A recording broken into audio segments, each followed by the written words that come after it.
story be told.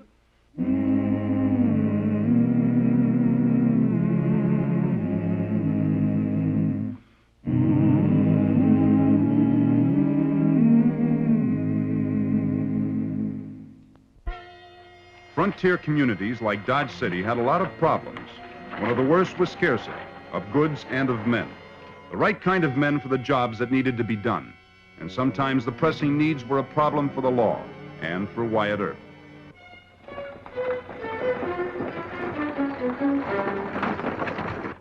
Of course, I have nothing against President Grant myself. But this salary grab just don't seem to sit well with folks. $50,000, you know, that's a lot of money, Marshal. In fact, they say $7,500 is a little too much money for an ordinary congressman. At that rate, I might go into politics myself. In fact, my friends have been suggesting it for some time. You certainly have the wind for it. Well, you see now, Marshal, the trouble is I don't settle down in any one place. I happen to be in hives, buying and selling. In fact, that's what brings me right here to your city, Marshal. You care for a cigar, sir?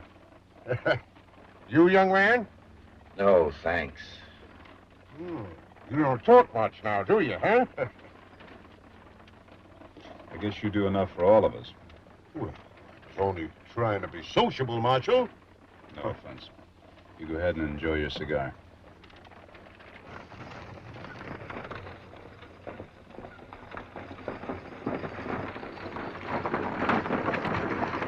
This your first trip out west?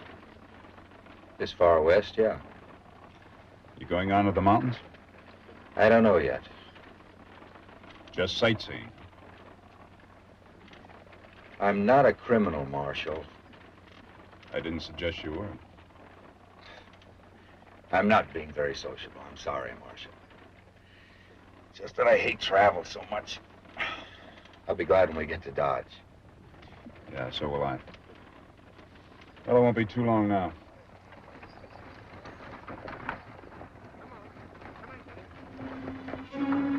Get out of the way, Lem! Go around if you want. I got as much right on this road as you. Ain't enough room to pass. Move over.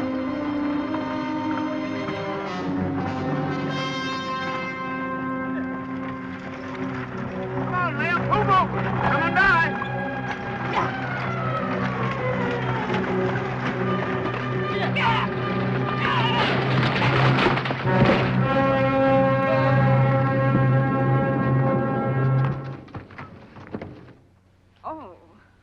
Darn you, George Haywood. I'll sue the company, that's what I'll do. All right, Mrs. Evans?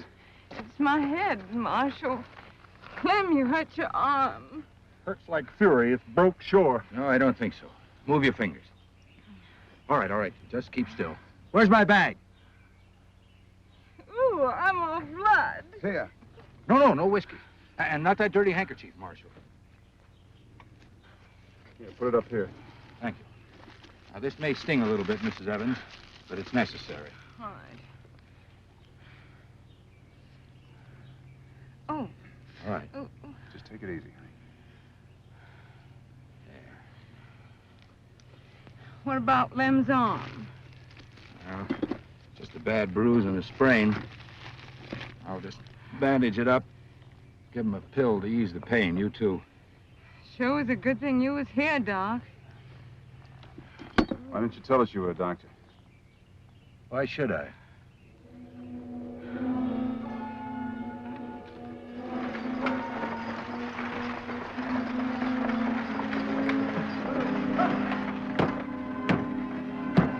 Have a good trip, George? Yeah, a little rough.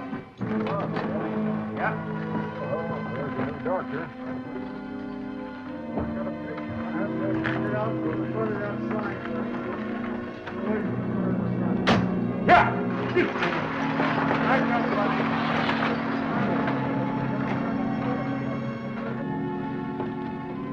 And I thought maybe you better look him over, Doc.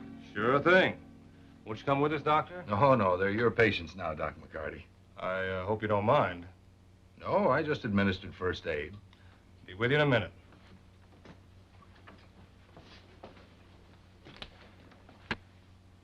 You know, the thing that interests me is what is a doctor doing riding a stagecoach out here and not sure how far he's going? You just can't stop asking questions, can you, Marshal? Well, I haven't had any answers yet.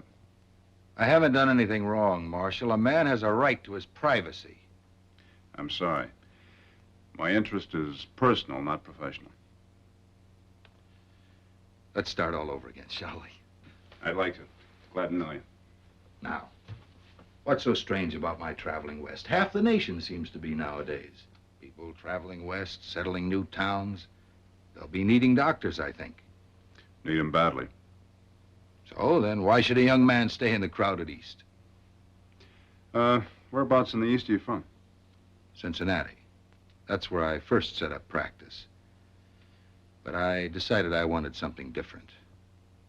Well, there are not many places out here that have doctors. Those that do have them need more. Here, for example. I was thinking of something further west. Denver, maybe.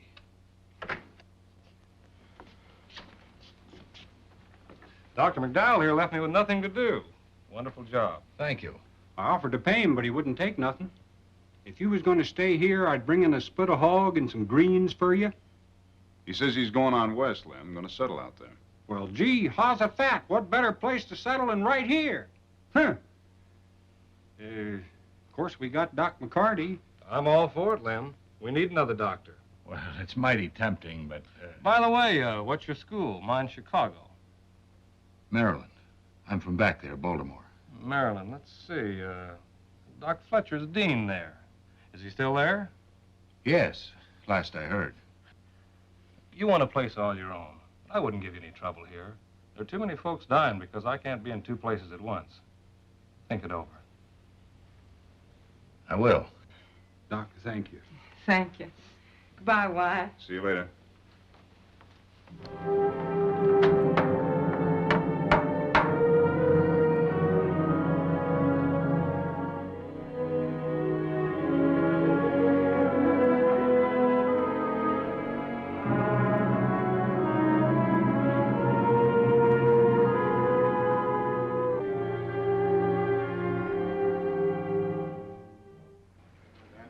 Hello, Doc. How are you? Hi, Doctor. McDonald? Good day, Doctor. Marshal. Well, the horse had loose shoe on and nobody's fixing it. Well, why don't you? I don't know. I think he's a blacksmith shop and have it fixed. He's afraid to spend $1, that's all. Why don't you have it fixed out? McDowell, he's doing a good job. People like it. Have you seen his credentials? What are you driving at? Well, I wrote a letter to Cincinnati. This is the answer I got. Well, There never was a Dr. Carl or C.M. McDowell in Cincinnati. so he lied. Does that mean he doesn't know how to take care of sick people? No. Why at the West full of men who call themselves doctors but have no credentials to show? You're a genuine doctor, and that doesn't bother you? In some ways, but this is new country. We need them, and some of them are good. Yeah, and some of them kill people that needn't have died. Yes, that happens. It happens, too, to men with diplomas sometimes. McDowell's good. I've watched him. He knows what he's doing. Look, Wyatt, suppose Carl McDowell isn't a bona fide doctor. As long as he's doing good. How long will that be? How long will it be before he makes his first mistake, huh? Look, I'm responsible for him, and you vouch for him in front of the mayor and the council. I took that responsibility. Without seeing his license or diploma. He doesn't have one. Not from Maryland, anyway. How do you know that? There's no Dean Fletcher there. You knew that all the time, and still you asked him to stay, huh? Diplomas aren't what matter out here on the frontier. There'd be little medicine practiced if there were. Why, even the state board doesn't require them if a man can pass the examination. There aren't enough medical schools, and there's too much need. I understand, then. Look, Wyatt, it takes a man with insides to come out here and practice. There are no hospitals. You're one man alone doing everything in all kinds of weather, 24 hours a day. I know, Doc. Takes quite a man. A man like Carl McDowell. I don't know where he got his knowledge. I'm just glad he's here. And you'll be, too, if the smallpox epidemic gets this far west. It's already to Wichita. Now you can do what you want. Look, Doc, if he's breaking the law, I gotta know about it. That's your job, Wyatt. I got my own to do. Delivering a baby. And babies don't wait.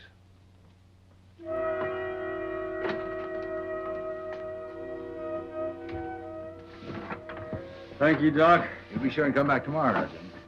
I'll do that. Well, Jimmy, looks like you're in another fight. Oh, no. Just a little old argument. Hi, Marshal. Hi. Come on in, have a cup of coffee.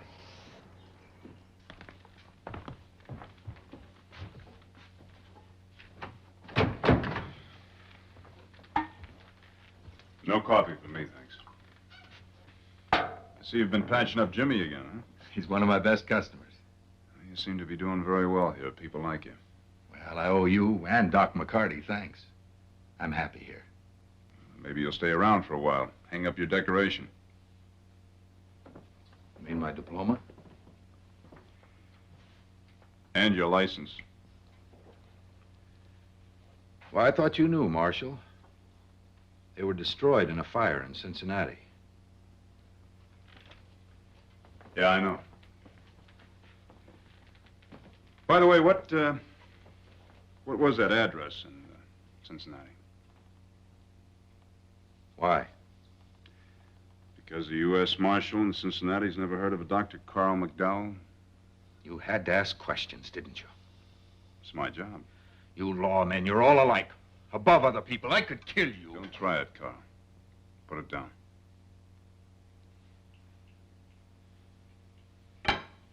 I'm not that kind of a man. But sometimes any man gets fed up. Even a lawman. Look, Carl, I don't like this any better than you do. We could use you here. Doc says you're a good man. I didn't mean those things. You've been decent to me, Marshal. Marshal, I'd like to tell you a story. Just supposing. About a man I once knew. He lived on a plantation in the South. That's where it started, with animals. When they were sick or hurt, he learned how to help them. His ambition was to be a doctor. He was ready to go to medical school when the war broke out. The war changed a lot of lives. So he went into nursing. 4 horrible years.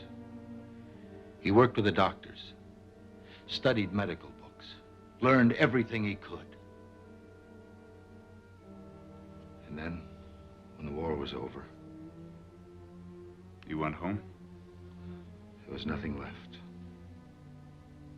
Nothing. Nobody. So he drifted west, trying to make a living. But one thing he knew, wherever he went, there was always somebody needed his help. And he had to give it.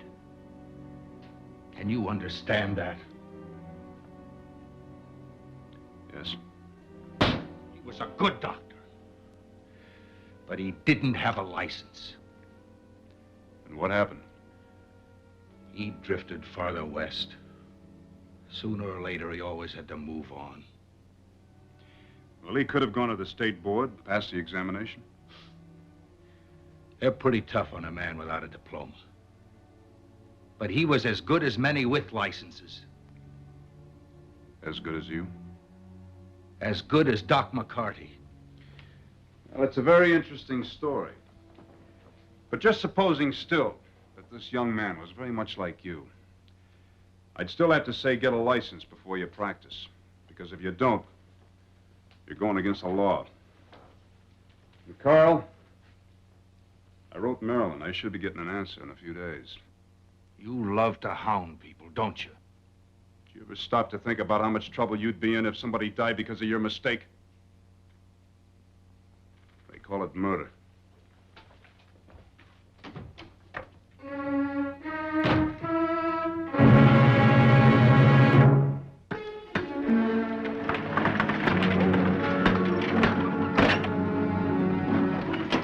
Manuel's the doc in? See? Doc! Doc! Doc, you gotta come. It's my wife, Martha. Something terrible's wrong with her. I can't, Mr. Evans. You'll have to get Doc McCarty. I already been, and he ain't there. Doc, you gotta come. She might be dying, and there's nobody but you. Please, Doc. All right.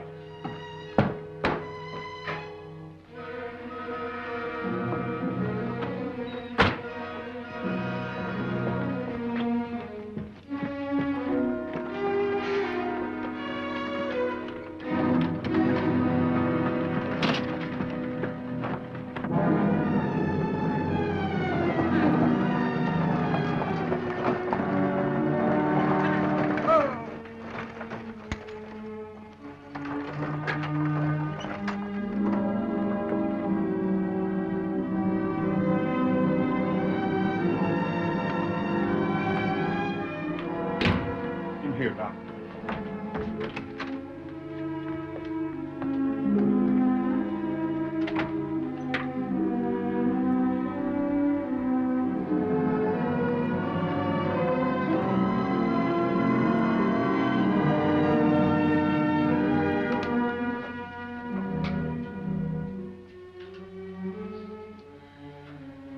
Doc, is it serious?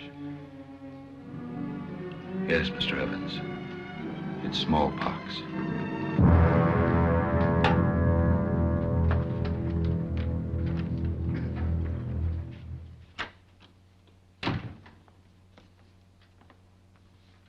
Morning, Doc.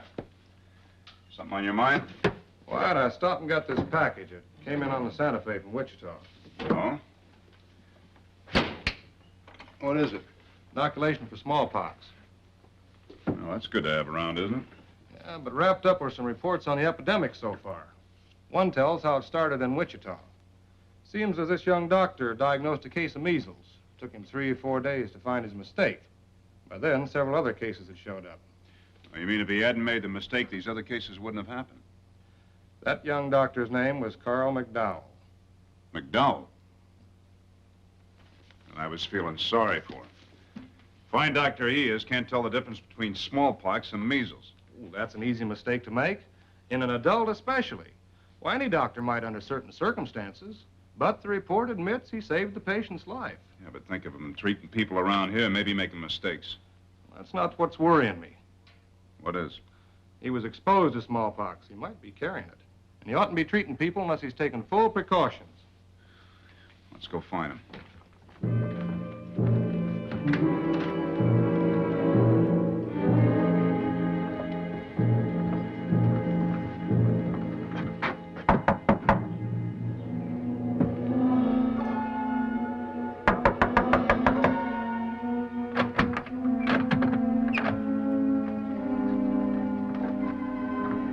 Manuel, have you seen the doctor? No, senor. Not since yesterday. Any idea where he went? With Lem Evans. His wife is bad sick. Come on, Doc.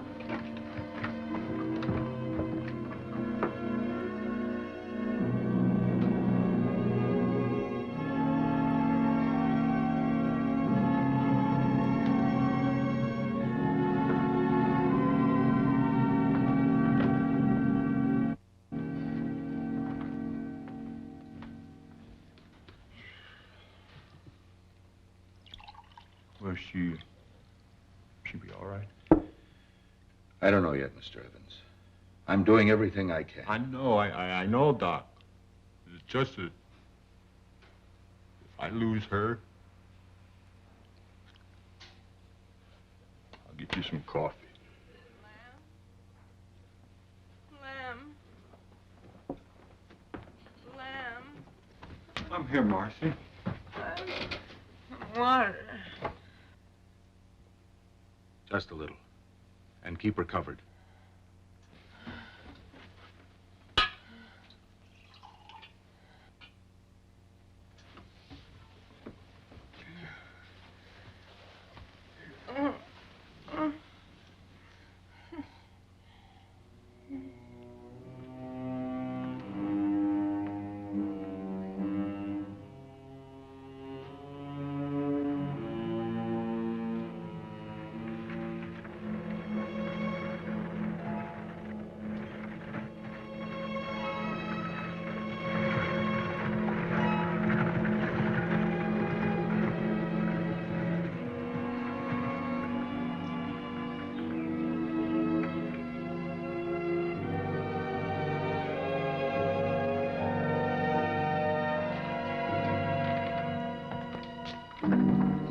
Quiet.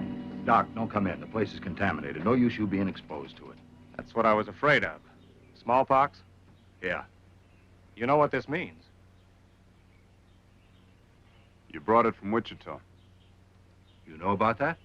I know all about it. I'll have to take over, Carl. Yeah.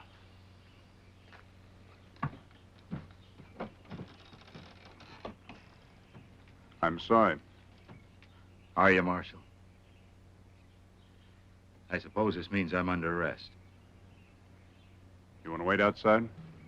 I'd like to get a little air. Don't worry, I won't run away.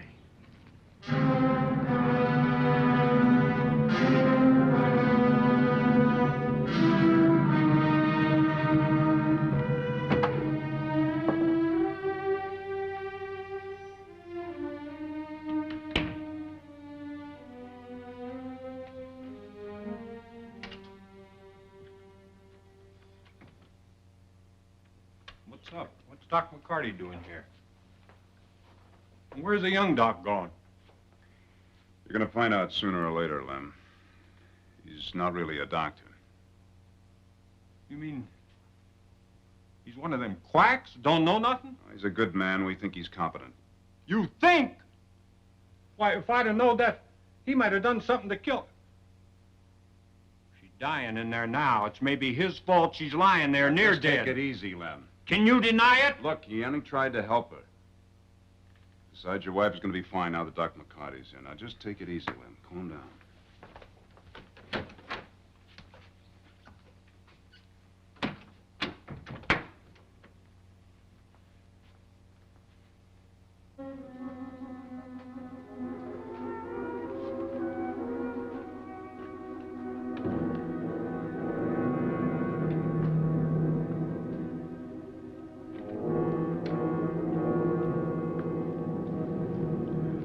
That'll make you sleep, Mrs. Evans.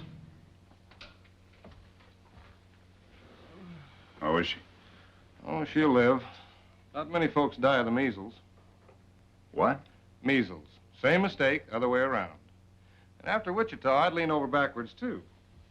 But he took good care of her, and she's going to be just fine. Lem? Lem? Now, where'd he go to? I don't know, but you better find him. He might be coming down with the measles. He might be coming down with worse than that.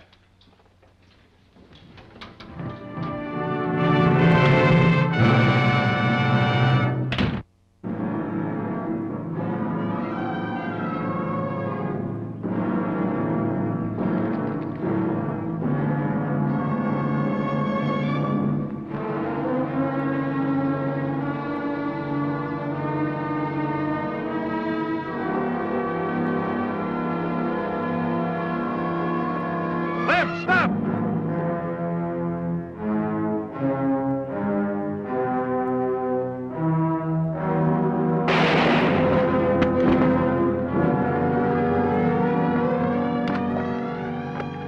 I'm sorry. Why didn't you stop when I yelled? I meant to kill him. Here, let me look at that. You hear me? I'm gonna kill you. Yeah, I heard you. Let me fix this first. How is it? Just a flesh wound. He'll be swinging at you in a week. When I was aiming at you, you just stood and waited, like you wanted me to kill you. Maybe I did. Why? Because I must have given your wife a smallpox. I wanted to die. I'll oblige. Soon as I'm able. Why do you want to kill him, Lem? Well, what he done to Marthy? For treating her for the measles? Measles. You just can't seem to tell the two apart, can you? She'll be fine in a couple of days, Lem. Of course, you probably come down with the measles. Glory be. Then who cares? I'm sorry, Doc. Everything all right here? Yeah, just a flesh wound. You want to take over now, Dr. McCarthy? Nope. You're a patient, Dr. McDowell. What's worrying him is that you might be carrying the smallpox. Well, I was careful. Burned the clothes, scoured everything. Good. The only thing that's worrying Wyatt is that license. State board's having exams over in Hayes next week. I'll be there. Of course, I can't promise you how I'll do. You'll do all right.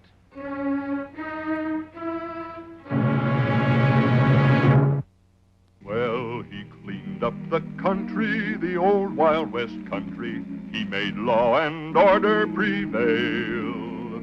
And none can deny it, the legend of Wyatt forever will live on the trail. Oh, Wyatt Earp, Wyatt Earp, brave, courageous, and bold. Long live his fame, and long live his glory, and long may his story be told. Long may his story be told.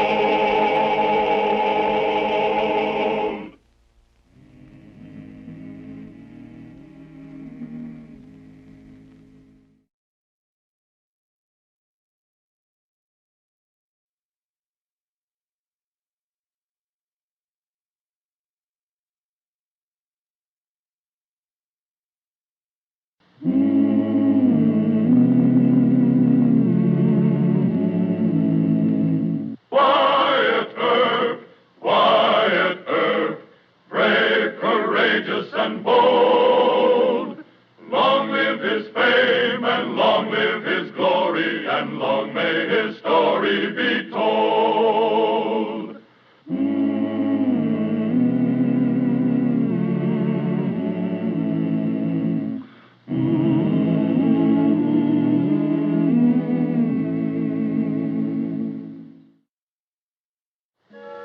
Modern newspapermen dislike to see the good old days portrayed by editors and reporters who were drunkards, incompetents, and scoundrels.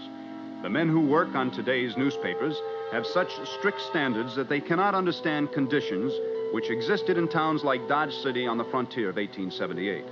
But Marshal Wyatt Earp has testified in his biography to the truth. Frontier journalism was a bitter struggle against lawless men who used horsewhips, fists, and guns to keep the facts from being printed. We'll fix that paper so it'll never print nothing. Come on, let's go.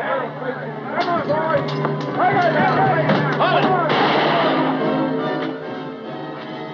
Now, the new editor's not getting here until this afternoon.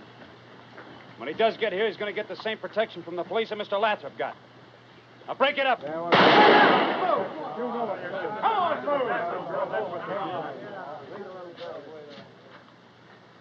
It's all over, Mr. Kelly. Busted windows. It'll cost more than $10. Didn't you arrest him? No, Mr. Kelly. I want Jim Murdoch to start on his own. That window was Mr. Lathrop's trouble. Well, all Lathrop did was to print the truth about Sally Bascom's dance hall. Sally Bascom's got a lot of tough friends. I just hope that Mr. Murdoch knows that running a newspaper in Dodge City is a lot different than working on the Kansas City Star. His cousin Marsh at Wichita recommended the boy. Well, they don't come any better than Marsh Murdoch or the Wichita Eagle. Well, cheer up, Mr. Kelly. We'll try and help young Jim. I owe Marsh a favor. Well, it'll be more than one favor you owe. Hardware's my line. Why I ever bought an interest in the newspaper. Hey, want to buy my share for half of what I paid? No, Mr. Kelly. If I did that, they'd claim I was buying into the Globe to keep them from criticizing me. Yeah, could be. Could be. Cousin Marsh told me to look you up first thing. Said you'd wise me up to local conditions. Well, it's kind of a quiet town. You mean no news? Well, not that quiet. Mr. Earp, about my staff. Well, not much, huh? Well, I didn't say that. I'd just like to have you form your own opinion. What happened here? Cyclone? No, Mob did that this morning. Why? Well, because they didn't like what your predecessor wrote about a certain dance hall lady. Was it the truth? Mm-hmm. Fine. Fine, I've got a page 1 leader already made. Well, I admire your spirit, sir, but, I think your only problem here is going to be your hired hands. Don't tell me my reporters and printers are all drunkards. Oh, Mr. Lathrop kept him pretty sober. Well, what is it, then? Well, in a town like this, a reporter associates with all kind of people.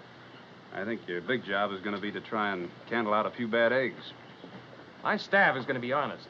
A newspaper man, first and foremost, must have the courage of his conviction. And I repeat, A newspaper man must be dedicated to the facts. He must find the facts and see to it that they are printed. But a Globe, as long as I am editor, will have no friends, no enemies. It will print the simple, unadorned truth. The simple, unadorned truth. Any questions? How do you feel about crusades, Mr. Murdoch? I'm sorry, sir. Your name again? McDavid. Cal McDavid. You ask about crusades. I don't like the term. Crusading newspaper usually represents the owner's grudges and prejudices and his personal opinion of what's good for the reading public. We had a mob after us this morning because of a story I wrote. About the dance hall woman. Marshal Earp, was the story justified? I think so, yes, sir. Thank you. Mr. McDavid is to be congratulated. We'll rerun the story and print any additional facts we can dig up. We'll also print the facts about that mob. Mr. Earp, you were an eyewitness. Can you name names? Well, I wouldn't do that, sir, if I were you. Why not? Because a mob doesn't have any names, Mr. Murdoch. Half the people in it are sightseers or excitement hunters. Now, just one more thing, and I'll quit trying to be the editor of the newspaper. Yes, sir. The Globe made a serious charge against Miss Baskin. I think it's true enough, but I think Mr. McDavid should have talked to the lady and printed her side of it. She wouldn't talk, Marshal. Perhaps she might now to some other reporter. Or maybe you should try to get a statement from her. No, sir. I think she's guilty of running a crooked joint, but I can't just arrest her on Mr. McDavid's say-so. But I think your idea of having a new man talk to her is a good one. Well, welcome to Dodge, Mr. Murdoch. I'll get back to my job. Thank you, sir. Thank you, gentlemen.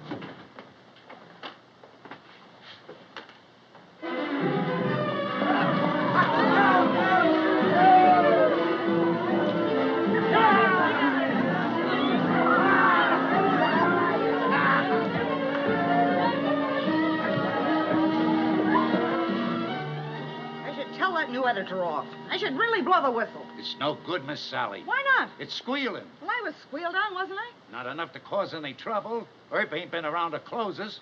Cal wants it all.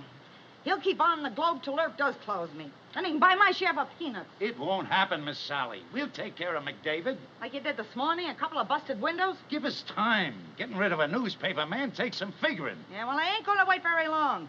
You attend to Cal or I'll holler my head off.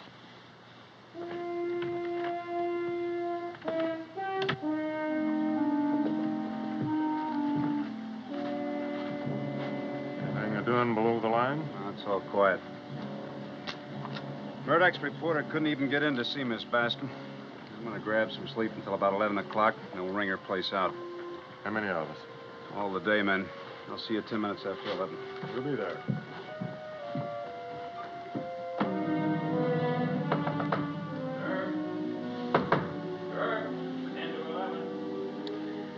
Yeah, thanks.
Mr. Jensen?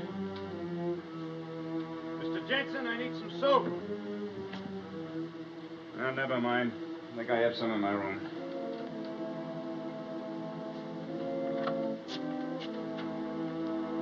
Fixes me a tub, forgets the soap. One of these days, and...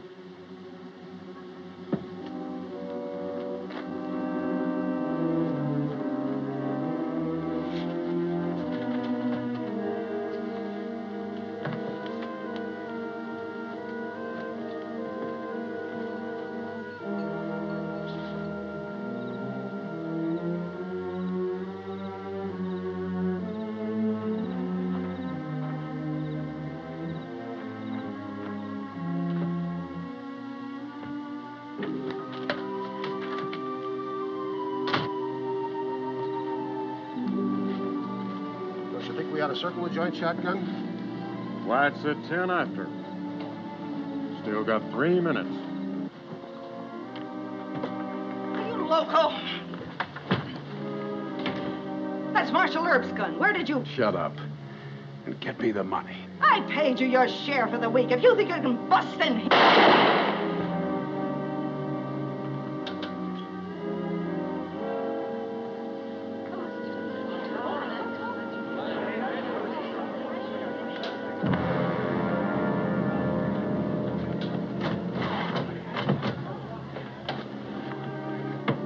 Marshal Earp, come quick! Hurry, Mr. Earp, there's been a shooting. You men go around back. Shotgun, come with me. All right, don't let anybody else. Get back to the side there. All right. Get!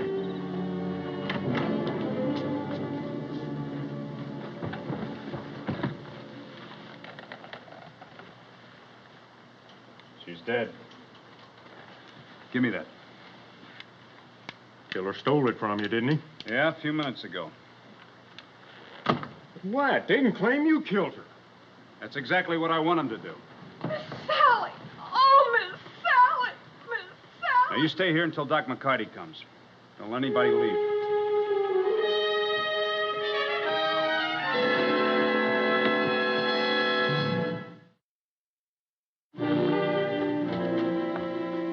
Big story, boss. Somebody just murdered Sally Bascom. The dance hall woman? Did you see it? No, but I got plenty of details and witnesses. Well, shall I start writing? Of course. Here, take my desk. Sally Bascom.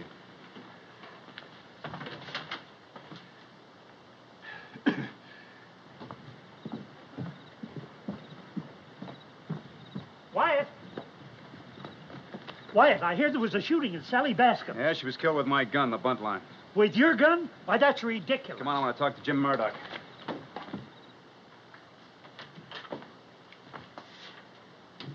Got your lead in shape? You bet. Right here.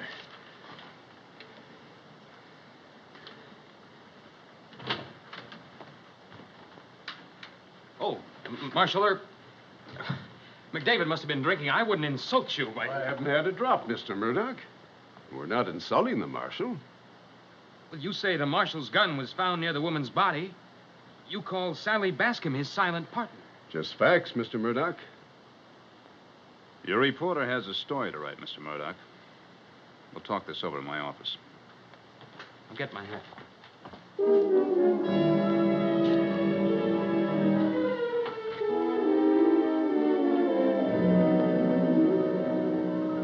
Mr. Murdoch, I was quite careless tonight. I didn't lock my room when I went to take a quick bath. The killer stole my bunt line special and used it. Jim believes you, Wyatt. But how did the reporter get the story that fast? Was he there? No, he said he talked to witnesses. Oh, it's not possible. Not that fast. And how come McDavid names you Sally's silent partner? What'd you ever do to him? Nothing. Before I print this story, I'll have to see McDavid's witnesses. Any man that's slick enough to commit a murder with my gun will have witnesses ready. You think it was McDavid himself? I can't prove that yet.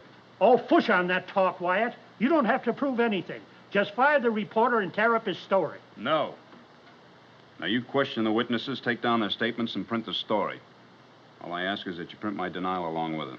Wyatt, do you want the Globe to call you a murderer? Sally Bascom's fancy Dan? Mr. Murdoch, don't start your job in the Globe by suppressing news. Well, I'll see. So will I. Oh, Mr. Gibbs, do you believe that Wyatt killed that woman? Of course not. Young fella, you quote me in that there newspaper of yours. Just say Chief Deputy Gibbs cuss like blazes under his breath. I'll get to the bottom of this.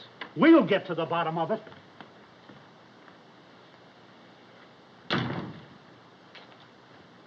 Doc Holliday will be here in the morning.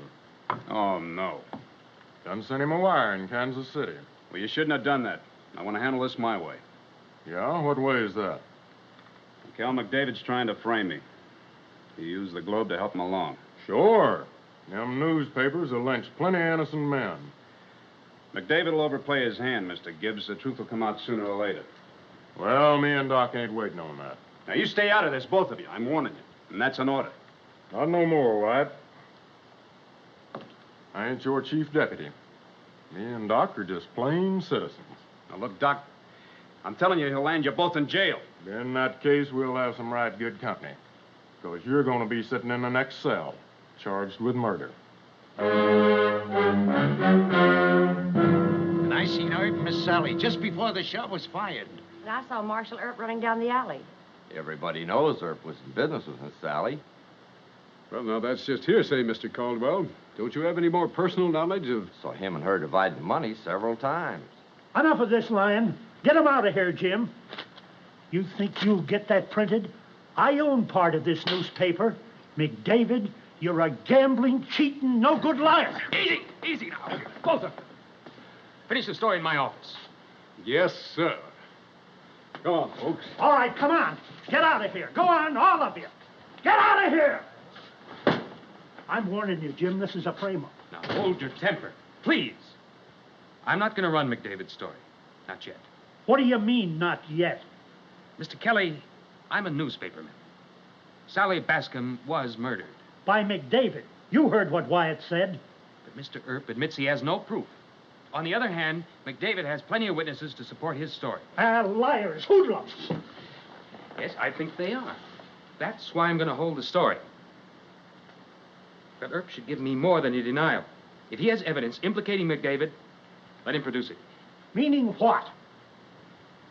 Meaning, if he doesn't, I have no choice but to turn McDavid's version over to the circuit attorney.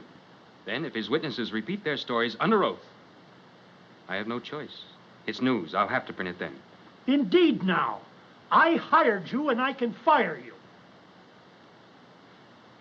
Mr. Kelly, you're a loyal friend. I suggest you make another attempt to warn Earp that he must solve the case quickly. You might be able to stop the Globe from printing sworn testimony. But there are other newspapers in Kansas, the Wichita Eagle, for one. Marsh Murdoch wouldn't print it. You don't know my cousin Marsh very well. All right. How much time does Wyatt have? Until noon tomorrow.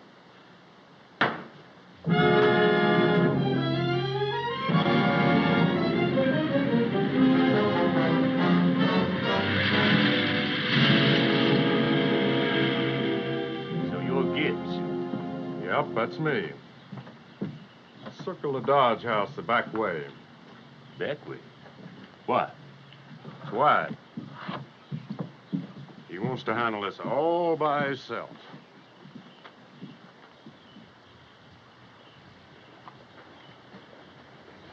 Same old Deacon Earp. Just what is the trouble? Newspaper man by the name of Cal McDavid. Killed Sally Bascom last night and aims to lay it on Wyatt. McDavid? Yes, he would. You know the feller? Better not want to know any skunk. This saloon, Mr. Gibbs, if you don't mind, I have not had my breakfast. Don't eat the cork.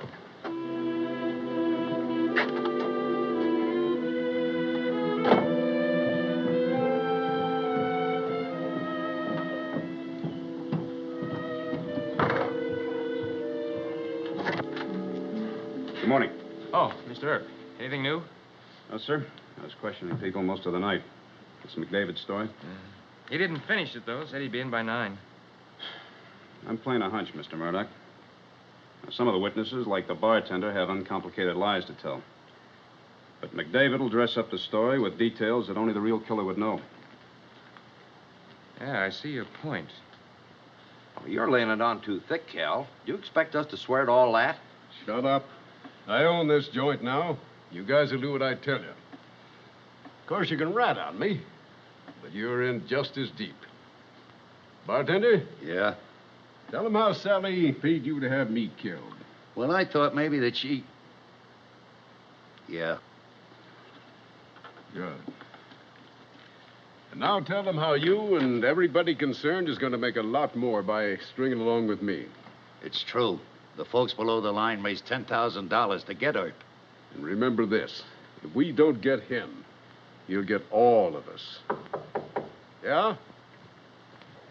Doc Holliday's back in town. He says he's gonna gun you on sight. Fine. Boys ready? Yeah, there's 8 of them and us. Keep Doc busy while I make a run for the Globe office. Murdoch's got to print this.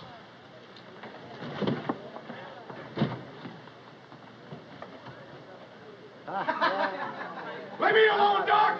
Leave me alone! Leave me alone, Doc!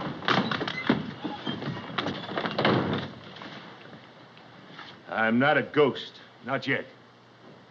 I lift him.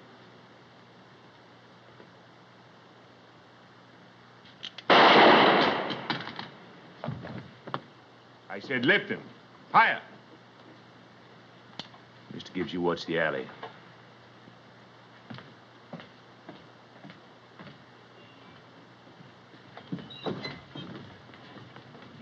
I want Cal McDavid. Where is he?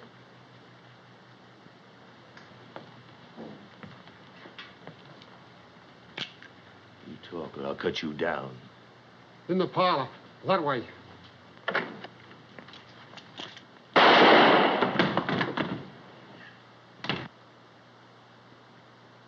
Come out of there, McDavid.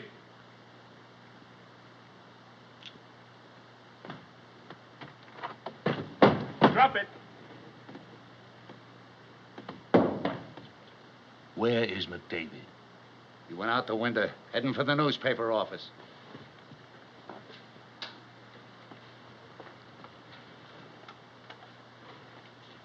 I ought to kill you. No, Doc. I'll tell the whole thing. Stick to that. Gibbs, the Globe office on the double.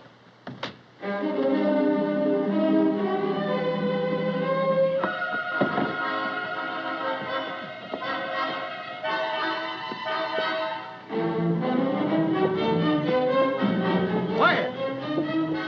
Doc and Shotgun are back in the alley. They're gonna kill McDavid.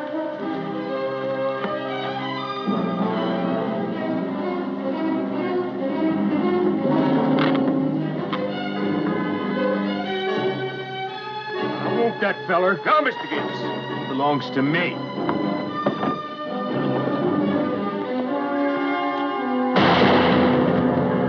Hold it, Doc. He's down.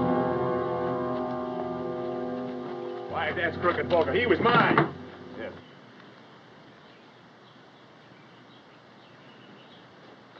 I just creased his skull.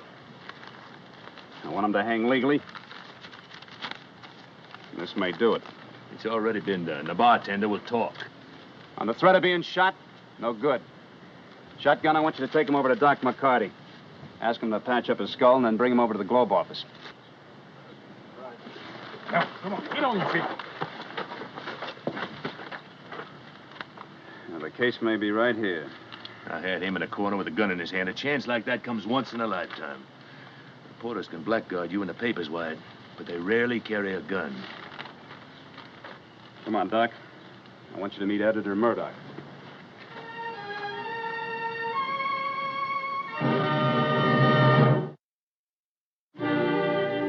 Look, he placed the exact location of my gun, 2 feet from the body. Now, no other witness placed the gun that close. Mm-hmm. Hey, here. The soiled lily crumpled with her left arm posed in supplication. It looked like a white and broken leaf as she lay in the garish light of the room. I think you're right, Marshal. These details... Pardon me, sir. Yes, Dr. Holliday. Why don't you print the story just as it is? Much better reading to accuse Deacon Earp of murder than McDavid. No. Of course, if you do print it that way, I'm going to kill you. If I thought McDavid had his facts right, I'd print it. Young fella has courage, Wyatt. Well, to edit the Dodge City Globe, he'll need it. 4 dead men at Sally Bascom's joint. I just knew Doc Holliday was back in town. 4 men killed? Excuse me, I've got to get a reporter on this right away. Now, you and Shotgun could have stayed out of this. McDavid pressed his luck just as I figured he would. Do you have any breakfast besides whiskey? Come on.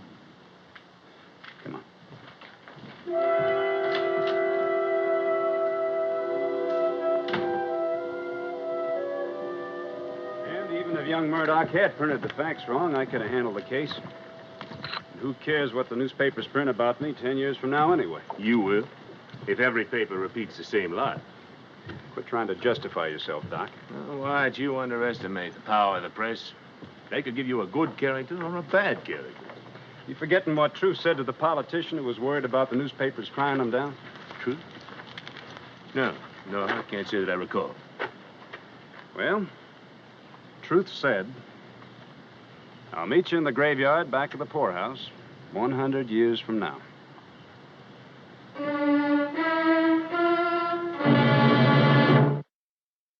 Well, he cleaned up the country, the old Wild West country. He made law and order prevail.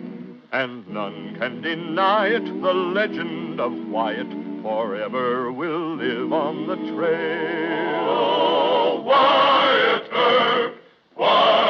Earp, brave, courageous, and bold. Long live his fame, and long live his glory, and long may his story be told.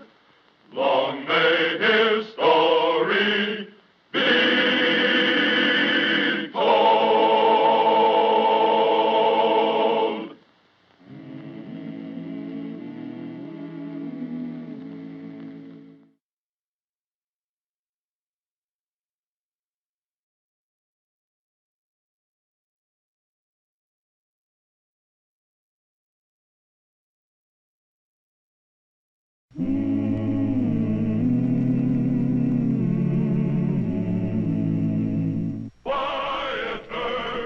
Wyatt Earp, brave, courageous, and bold. Long live his fame, and long live his glory, and long may his story be told.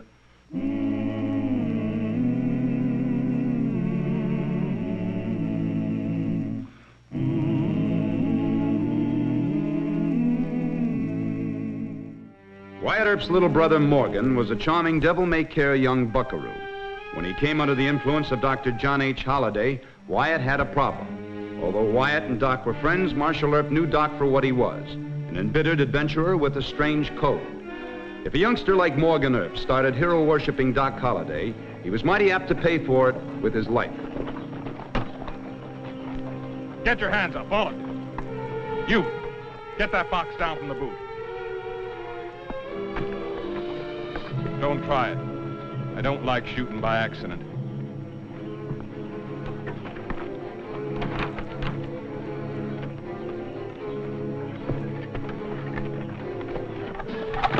Smiley. What'd you say? Nothing. You hearing things? Shut up. Climb aboard, all of you. Come on, get moving.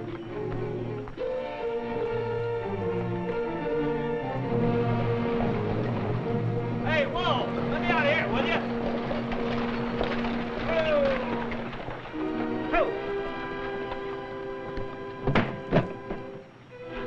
What's the idea, Morg? Your brother be waiting for you at the depot. I'll see Wyatt in a few minutes. I got an urgent message for Doc Holliday here at the Long Branch.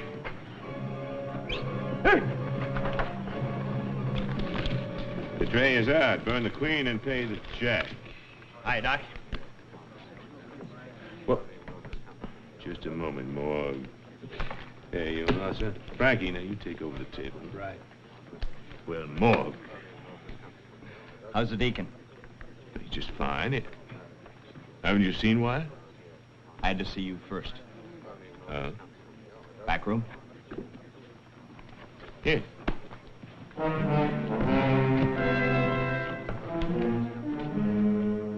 His mask fell down.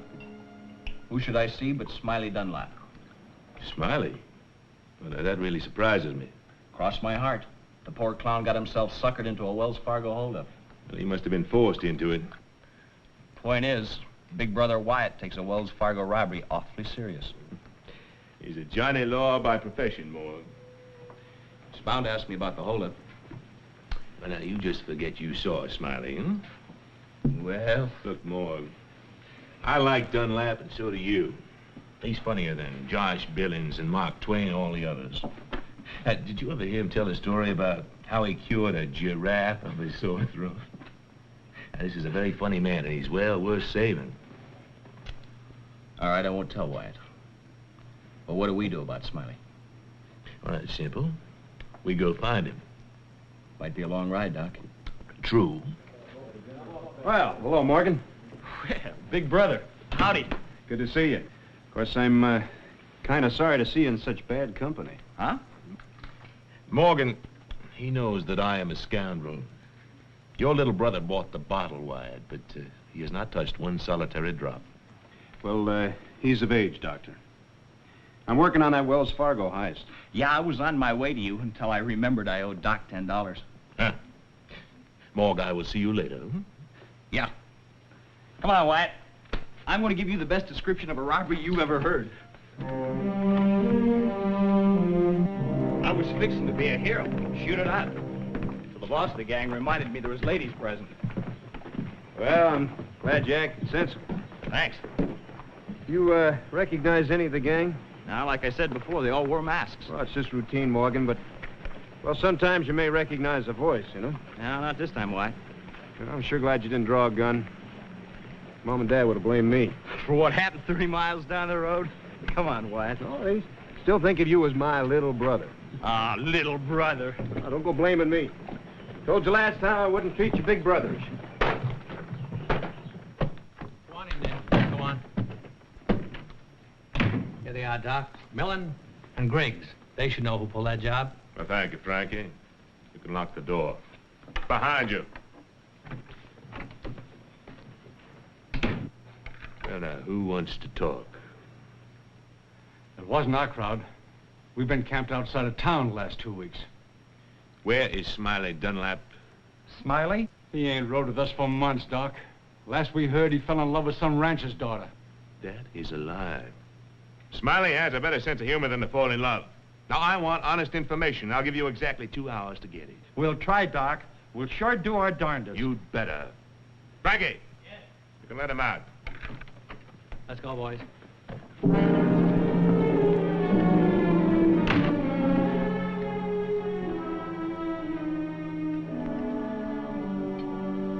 cigar smells like one of Doc's. It is. I'm getting a little worried about Doc. He's fighting again with Miss Kate. Why not? She's always yapping at him. Brother, Miss Kate is a long-suffering wife. Not one woman in 1,000 would have stuck with Doc. Makes a good living for her, doesn't he? Money isn't everything to a woman. Don't you ever forget it, Morgan. All right, big brother. Get to the point. Look, I'm not trying to lecture you, Morgan. I'm just trying to warn you.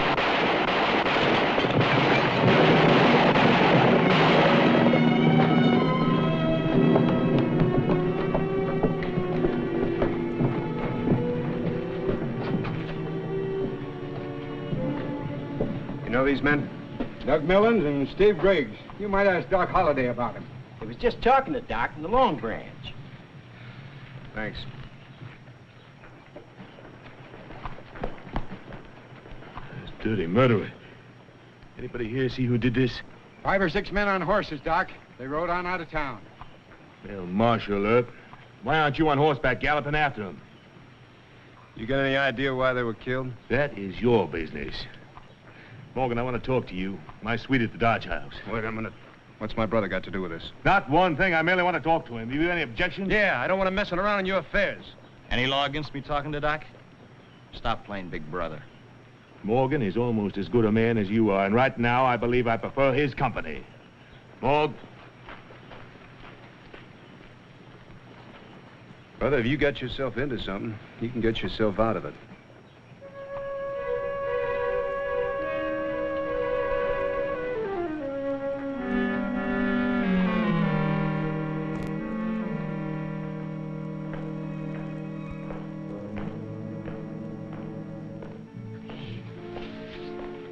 Just hold your temper, Morg. We can't have Wyatt messing around.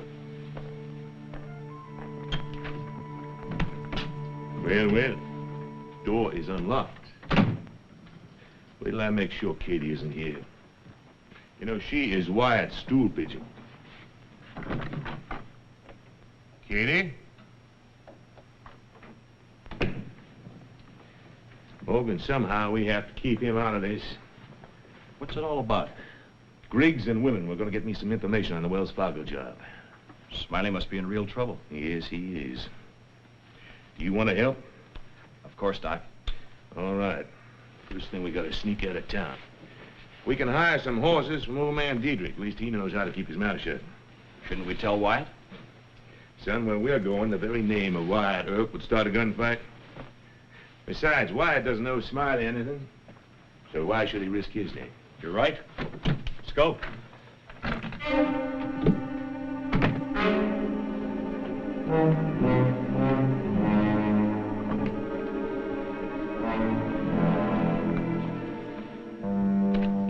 I don't think I'm being big brotherish about Morg. 2 men killed just for talking to Doc. I can't have Morg associating with Doc until I know the story. You think I'm being unreasonable? Not to me and you. You think Doc had anything to do with this Wells Fargo job? No. But Doc's got a lot of friends who are hoodlums. One of them may be involved. Well, you know what? A man has to be mighty careful when he's dealing with his younger brother. Why don't you just sit there in that chair a spell and think about it? That should be enough. Now, the important thing is that no one knows. You understand that?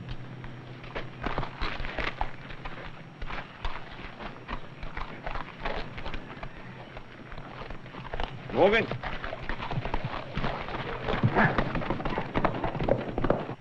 And John mentioned a man named Smiley. John thinks he had something to do with the holdup. Smiley. Smiley Dunlap, pal of Doc's. But Dunlap isn't a robber. How did Morg get involved in this? Well, Morg said that Smiley had helped him out of a jam in the Black Hills. Yeah, that's Smiley Dunlap, all right. Mr. Gibbs, when did they say they were leaving? Right away. If you hurry, you might stop them. No, Miss Kate. No, they went after Smiley. Best thing to do is to trail him. Now, Mr. Gibbs, we got to hit the saddle as soon as we can get organized. How many are we taking?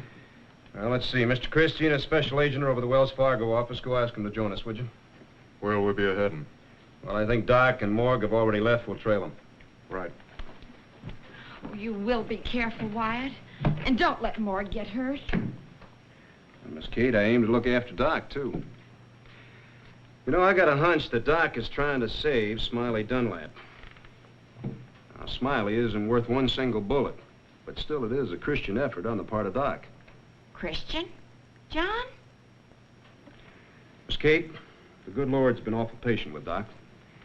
Now, what the good Lord can do, he can at least make a try at. I'll see you later.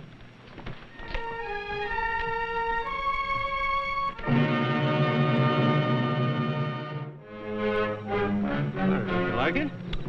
Oh, it's fine, boys. I just testing. It's real good liquor. Ought to be. We heisted from a Santa Fe private car. You didn't tell me what's your business here. Well, Mr. Morgan and I are looking for Smiley Dunlap. Last I seen of Smiley, he was riding for the Bar X in the Panhandle. Bar X? Yeah. What do you say, Mr. Morgan? 5,000 is worth the ride, Dr. Holliday. Thanks for the grub. Let's push along.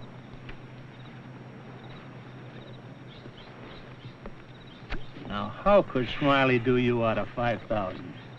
Well, not me, Buzz. Him. He's a rich greener from Illinois. Well, why you in on it? The dictums of common sense. Huh? You see, I get half of whatever we collect. This is real good liquor. Oh, keep it, Doc, keep it. Well, thank you, friend. And good hunting. Thanks.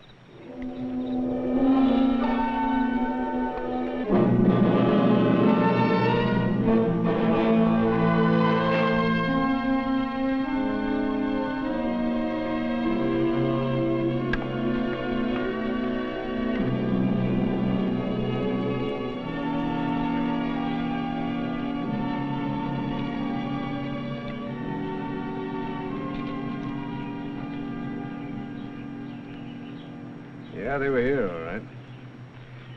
They're using Dietrich's horses. You sure about that? Yeah.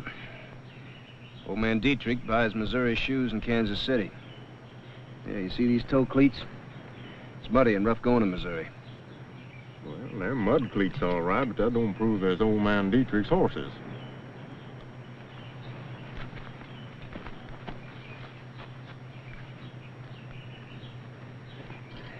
About 2 hours gone.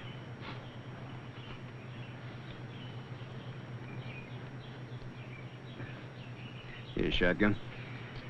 Take a sniff of that and tell me what you smell.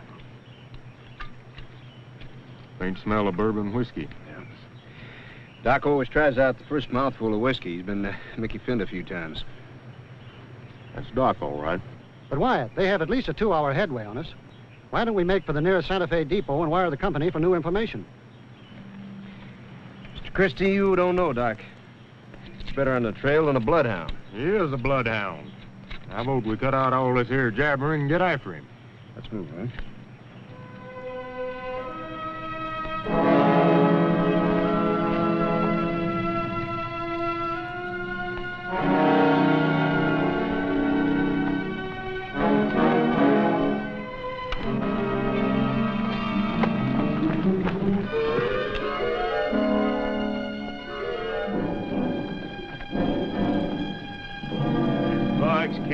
None of your business.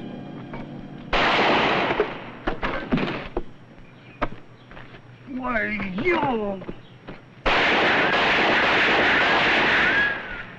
Is this the Bar X camp? Yes, sir. I have one more question.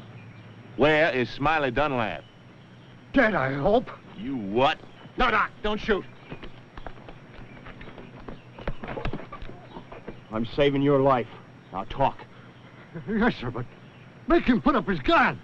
Doc, you talk fast. Well, Dunlap stole Greg Norton's girl. Norton and his gang come along and put them both and then rode west. Who's Greg Norton, you know him? Yeah. He's a no-count hoodlum, and I know every hoodlum west of the Mississippi. Get on your horse.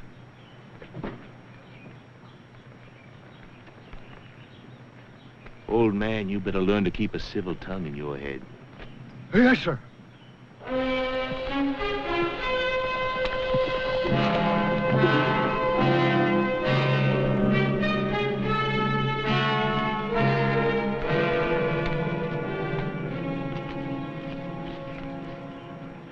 Well, there's Norton's camp. You think Norton killed Smiley? I'd bet against it. Why? Yeah, he's too cruel. He'd rather punish Smiley Apache fashion. First phase of that punishment was to make him go along in the Wells Fargo job. That made Smiley a criminal. How many guns does Norton have? Too many for us. I'll ride down and try to buy Smiley free. You think Norton will deal? He might, with me.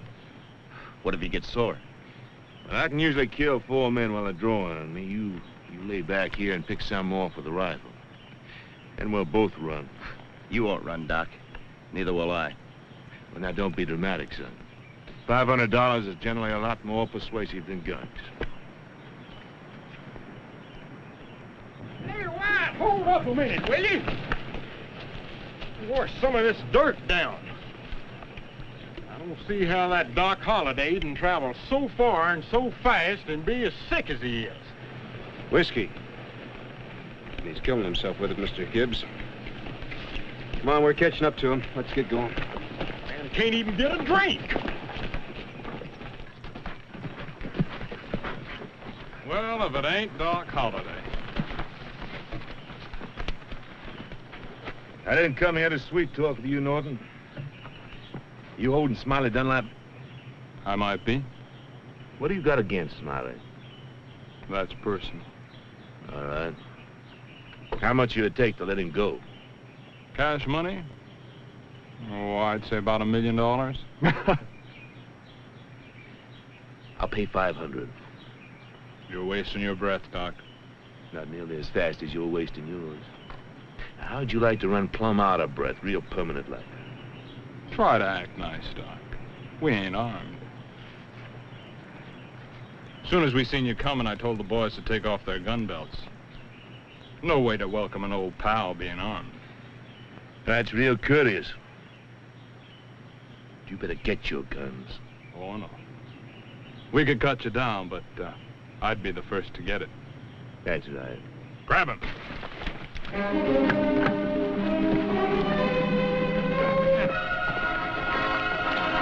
Turn him loose!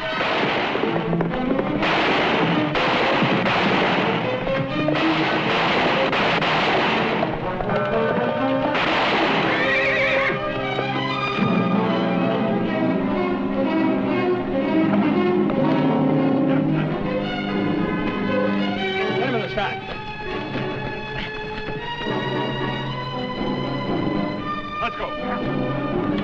Come on. Let him fight up. This should not have happened, Morgan. I specifically told you to lay back and pick some of them off, not come galloping in here in a horse. I lost my head, I guess. No, cheer up. It could be worse, I always say. He always says. How could it be worse, Dunlap?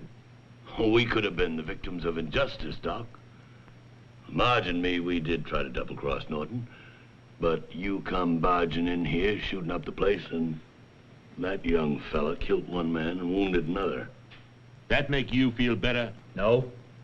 Shoot him. Let's get rid of him. Shoot him. Boys took a vote, boss. They're in favor of shooting all four of them. Oh, no. That's too easy. We'll take them to the Utah desert and turn them loose without grub or water. Yeah? When? When I say so.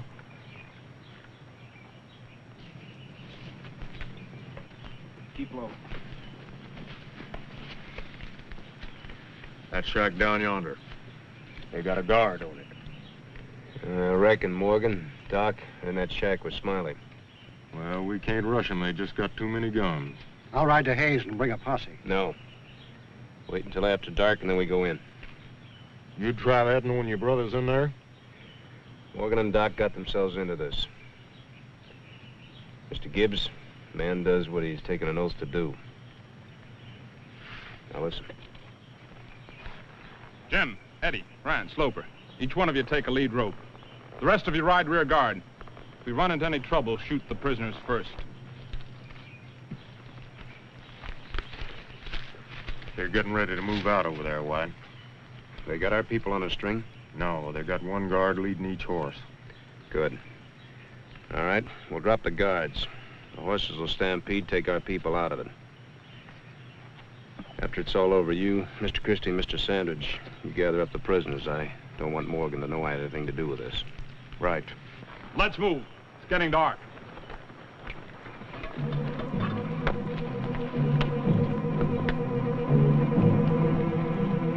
Let's go.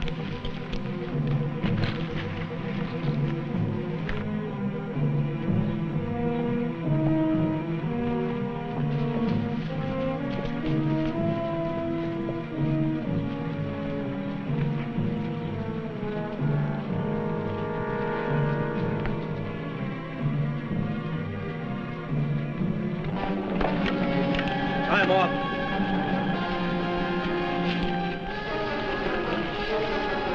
Let's go.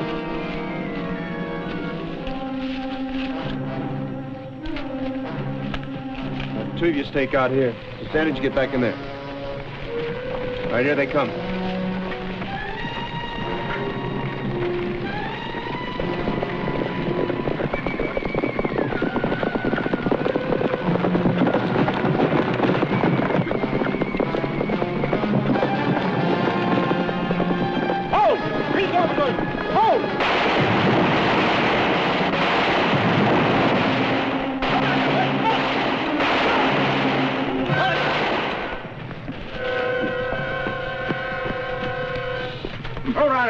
Get off them horses. Now get down off there. Keep your hand away from that gun.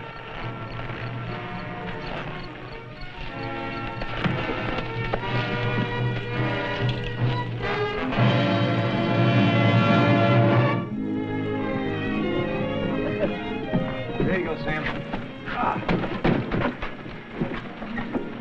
Well, Wyatt, I'm still not admitting that Doc and I couldn't have squirmed out of it some way. But we sure were happy to see Shotgun Gibbs and the Wells Fargo boys.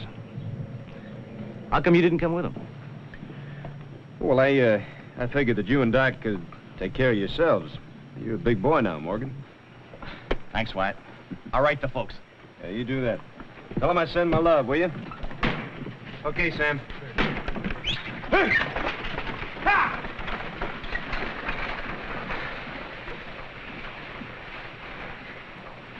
Now, why didn't you tell him the truth? What, and have him hate me? Well, Morg's my baby brother.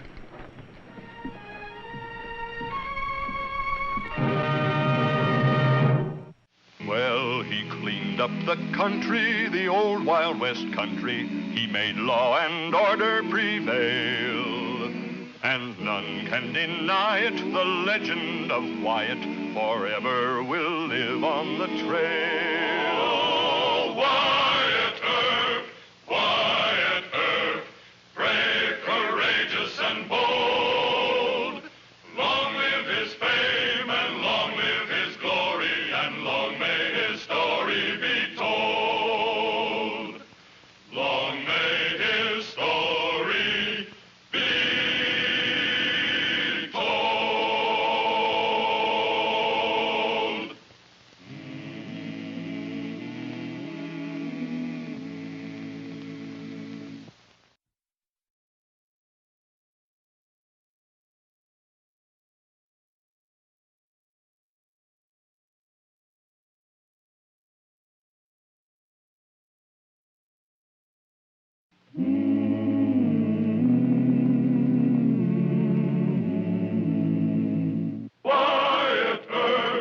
Wyatt Earp, brave, courageous, and bold.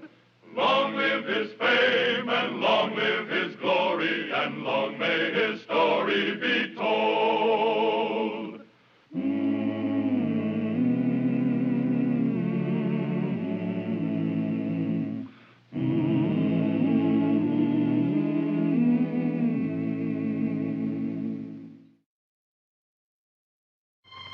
Dr. John H. Holliday, close friend to Wyatt Earp, had been living on borrowed time. In the last desperate effort to save her husband, Kate Holliday appealed to Dr. McCarty, the man of medicine in Dodge City. All right, go on, say it. I'm a goner, unless I give up all my bad habits. A man in your condition should either go back to the sanitarium or quit drinking, gambling, and gunfighting. Now, you listen to Dr. McCarty, John. Oh, he means well, but he's like many MDs. They taught him rules and regulations in medical school. I know, I graduated from a school of dentistry. And my professors were also a bunch of textbook idiots. We're getting nowhere, Miss Kate. Well, it's your life, what there is left of it. Oh, Wyatt. John won't listen. What am I going to do? Well, He won't last a month if he goes on this way. I've done all I can. Miss Kate, Doc is an exception to most rules. Well, even the last time he left the hospital, they said he wouldn't last 2 weeks. You and John, you always stick together. I sent for you as a last resort, and now I'm through arguing. I'm leaving John today, and for good. Well, now, you don't mean that. Mean it? I'm going to the bank and get my money. All of it. You take care of John. He'll get no more help from me.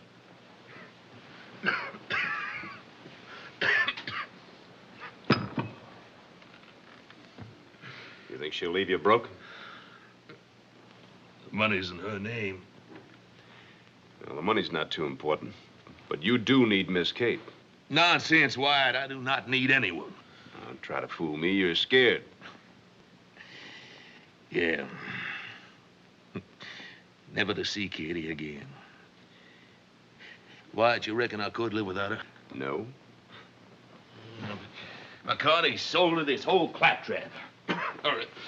Or else she sold him. No more drinking, no card games, no more fighting. The reformation of John H. Holliday. Well, why don't you try it? Are you serious? Well, I'm serious because Miss Kate's serious. Now, you've defied all the laws of medicine. Miss Kate's trying to shock you into doing what Doc McCarty says. Now, why don't you try and shock Miss Kate? Oh, I get it. This could be a way to cure Katie and nagging me. Well, it might work. Anyway, I know one thing. You and Kate should be together. I'll fix that woman. She'll wish she never heard of a wholesome, abstemious life. Now, wait a minute. Let's keep the record straight. 99 times out of 100, the doctors are always right. Amen, Deacon. Amen. Of course, I don't know whether Doc McCarty's right about you. But one thing I do know, and that's that you and Miss Kate should stay together. No gun. Now, isn't that being a mite extreme? Well, it might. All right, Deacon. You protect me.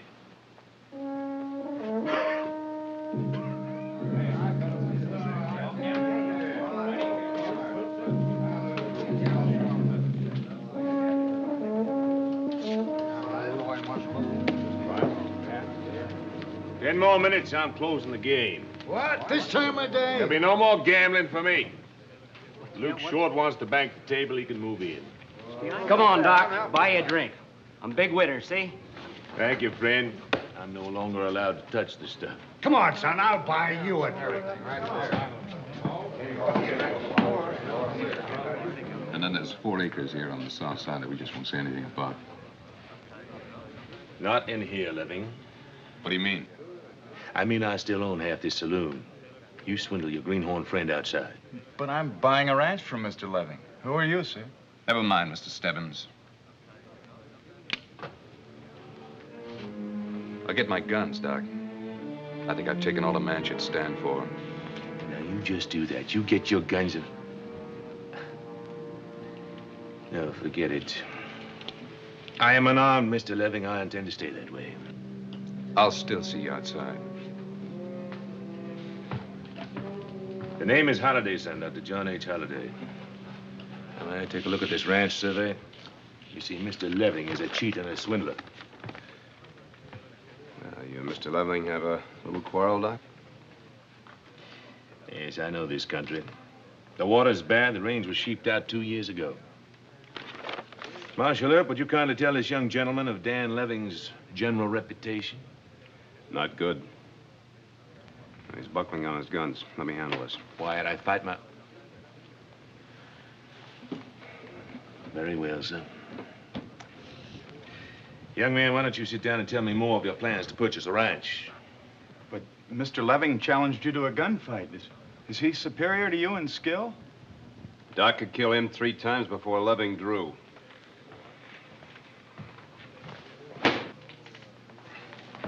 Just a second, Mr. Leving. Stay out of this. Now go for him. I got no fight with you.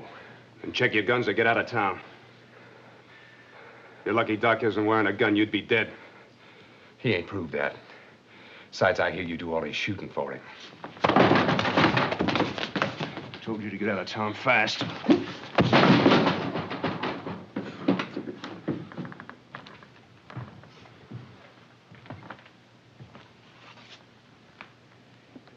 Tell me, Mr. Stebbins, are you on your own here? No, sir. Marcy and I have been married since New Year's Day. She's at the Dodge Hotel. Good. That means we're neighbors. I shall see you there later. I suppose I should thank you. Not at all, young man. This morning, I am full of sweetness and light. Now, you bring your bride to our suite at the Dodge. I'm sure you'll both enjoy meeting Mrs. Holliday.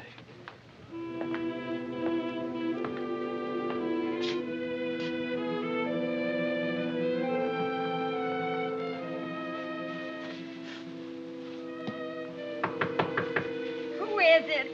Ralph Stebbins and Mrs. Stebbins. Just a minute.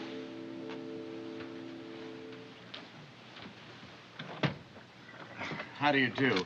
We came to see Dr. Holliday. He invited us. Are you Mrs. Holliday? Yes, but Dr. Holliday isn't in. We saw Marshal Earp on the street just now. That's right. He told us that Dr. Holliday would be here any minute. Well, I'm packing. But you folks make yourselves comfortable. Come right in. You can sit over there. You explain, dear. Oh, no, Marcy, you tell it. Well, Mrs. Holliday, your wonderful husband kept Ralph from being cheated.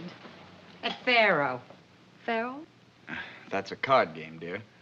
Oh, no, Dr. Holliday closed the gambling. He doesn't believe in gambling or in drinking or... Are you sure you have the right man? Dr. John Holliday? Oh, yes, ma'am. A Southern gentleman from Valdosta, Alabama. Georgia, I think. Well, anyway, this man Leving wanted to sell us a ranch for $10,000. But Dr. Holliday told Ralph the man was a cheat. And that's not all, Mrs. Holliday. When Leving went for his guns, Dr. Holliday refused to fight. Out of sheer kindness. Marshal Earp told us that Dr. Holliday could kill this Leving 3 times before he drew his gun. A man of honor who wouldn't take advantage. Well, yes. Since we've been in Dodge City, John has often avoided gunplay. He doesn't like to embarrass Wyatt. I mean Marshal Earp. But mostly on your account, I'm sure. That's right, hon. All those other men were drinking, but Dr. Holliday drank only water. even if it was stale and tasted awful. And the dear man said he wanted to be a guardian angel to us. He said that?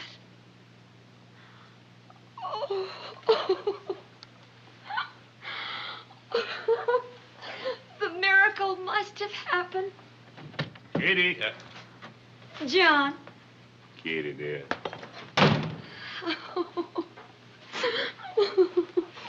You'll have to excuse us. Mrs. Holliday does not quite feel like herself. You see, there's been a death in the family. Katie, dear, before we finish all this packing, there's some errands to be done. Oh, I'm sorry. We didn't know. Dr. Holliday, this is my wife. Well, how do you do, Mrs. Stebbins? It's a beautiful child, Ralph. Now, please don't go. Katie, dear, we have overlooked our contribution to the church and to the town charity fund. Now, I suggest $500 to each. More if you approve. Come on out, Holiday, and bring your gun. It must be Dan Leving. Sounds a bit under the influence, poor fellow. If you'll excuse me. John, wait, don't go. I'll get your gun. No, Katie, no. This time I shall reason with Leving. Mrs. Holliday. I said, come on out, or I'll come in after you.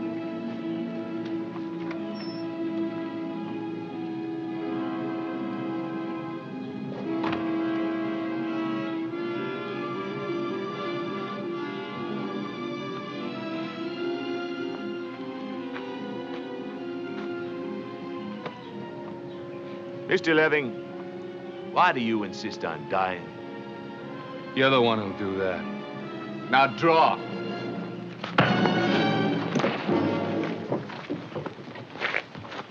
Oh, John, dear. No gun? Search me. Maybe Dr. Holliday's too angelic, Miss Kate. No. You take that man to jail and keep him there. Yes, sir. Doctor, you wait in the hotel until I get back. There's plenty more just like him. We'd better do as we're told. Kitty?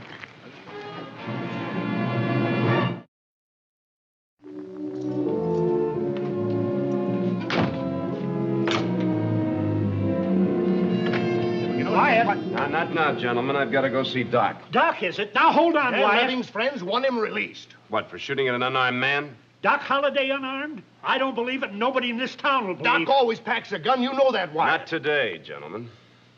As a matter of fact, he hasn't had a drink or lifted a card. He has reformed, gentlemen. Lord help us all. And if I don't give him some help, he'll be the deadest man in Kansas. Now, Wyatt, you... Are you quite certain you wouldn't join me in some of this? Well, if you two youngsters are bound and determined to purchase a ranch, I'll have to put you in touch with Colonel Magruder. He should arrive in town either late this afternoon or sometime tomorrow. Does he have a real good ranch for sale? Colonel Magruder owns more than 100,000 acres in the Panhandle in West Kansas. With Dr. Holliday to advise us, we can't go wrong. I'm afraid $10,000 won't go very far, hon. Not with the stock we'll have to buy. You see, Marcy always sees things big. It'll have to be kind of a small ranch, won't it? Oh, maybe 750 acres. That should leave you enough to buy some cattle. Now, if you two will excuse me, I shall see you to your room. Then I can keep a promise to Mrs. Holliday.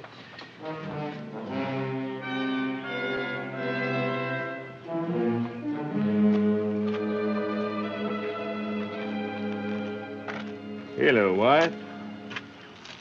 Where have you been? Been in conference with Ralph and Marcy Stebbins. You know, they're real nice kids.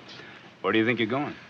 Over to see Parson Clark. Have to check on Katie, make sure she gave him our donation. And you relax, Wyatt. Remember, he is thrice armed who walks with righteousness. Kelly and Tobin say I have to dismiss charges against Leving. I have no objection to that.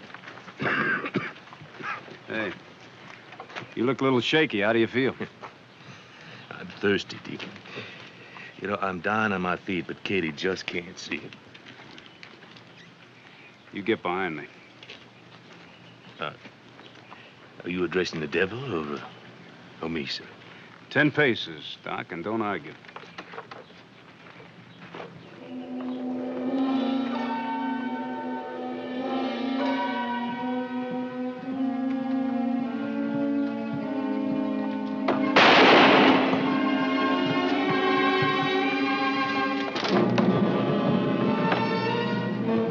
Lock him up.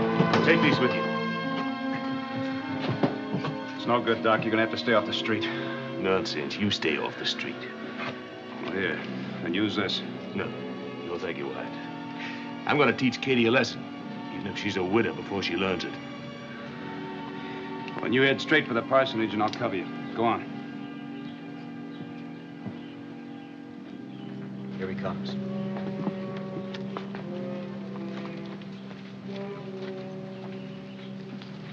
Ain't you going the wrong way, Doc?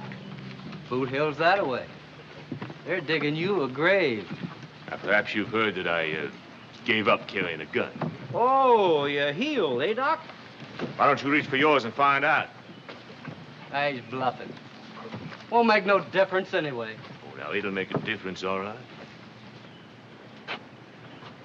Raunchy, I've already put lead into you. In Tex, I ran you out of the Long Branch. But you, sir, you're a stranger here. Now, why don't you start it? We'll all start it. Now. Down, Doc! Wyatt, is John hurt? Oh, my dearest. Wyatt, he's been hit. Oh, no, Katie, I'm all right. He's not all right. 5 men have tried to gun him down since you and I talked him into going unarmed. Now, Shotgun, I want you and Pete to take Doc over to the hotel and see that he goes to bed. What about these here fellers? You let them lie there until their friends pick him up. Now, you stay close to Doc. If anybody makes a move for a gun, you shoot first and ask questions later. I'm proud of John. I'm glad he's reformed. Miss Kate, I'm just glad he's still alive. Come along, Doctor. Dan Leving in jail and 4 men shot all over Doc Holliday. I know, Wilbur, We're I know. gonna release Levy. That's not enough. You're hiring Earp and his deputies to help Doc in gunfights? Now, you listen to me, Wilbur. Holliday's a scoundrel and he'll never be anything else. Furthermore, Doc's trying to swindle a couple of greeners. That's all, Mr. Wilbur. Huh? I don't like you. You leave my office. Now, Wyatt. You're getting too big for your britches, Earp. I said get out. Got a lot of crust. Accusing Doc of swindling. He's hand in glove with Leving. Now, wait a minute. Doc is trying to reform on Miss Kate's account. I told him to hang up his guns.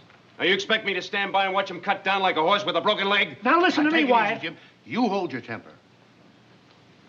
I'm sorry, Judge. Nobody believes that Holliday's reformed. You believe it yourself? Well, I think he's trying. Oh, reformation, blah. We warned you about Doc Holliday, and now he's got the whole town in an uproar. I know, Mr. Kelly. Miss Kate threatened to leave him. Wyatt, be sensible. You're Marshal of Dodge. You're not paid to meddle in the domestic affairs of Kate and Doc Holliday. Yes, sir, but don't you see that? I'll have no more arguments. I'm mayor of this town. Turn Leving loose and stop associating with the Hollidays. Mr. Kelly, you and Mr. Tobin have the power to release Leving. But you can't pick my friends, and you can't tell me when to leave them in a lurch. Mr. Earp, we've got to talk to you. Hey, it's poor Dr. Holliday. Show him the mining stock, Ralph. Mining stock? Dr. Holliday thinks he's going to have a fatal illness. He wants to sell us his share of the Sister Lode mine. It's in Nevada. He says it's worth $20,000, but he's willing to sell it to us for 10. Let me see that stock. Gold mine stock. Cheating 2 innocent greeners. Don't harp on it, Jim. Here's a bench warrant for Holliday's arrest. Whoa, babe. Hiya, Colonel. Hi. Take care of the horses, boys. I'm going to find my good old friend, Doc Holliday. Where do you think he'd be at, Hey, try the Long Branch, Colonel. Well, if I don't find him there, I'll sure locate some bourbon and branch water. I'll take care of your rig for you. Yeah, thanks.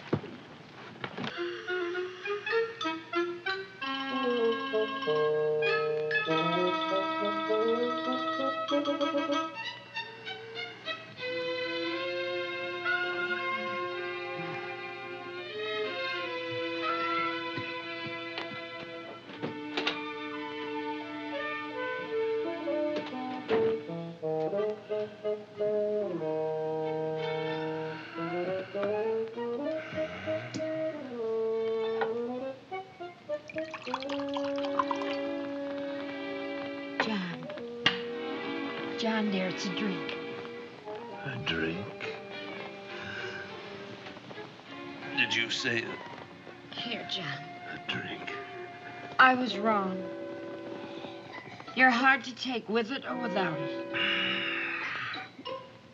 Oh, bless you, Katie. Would you like a cigar? Light me one.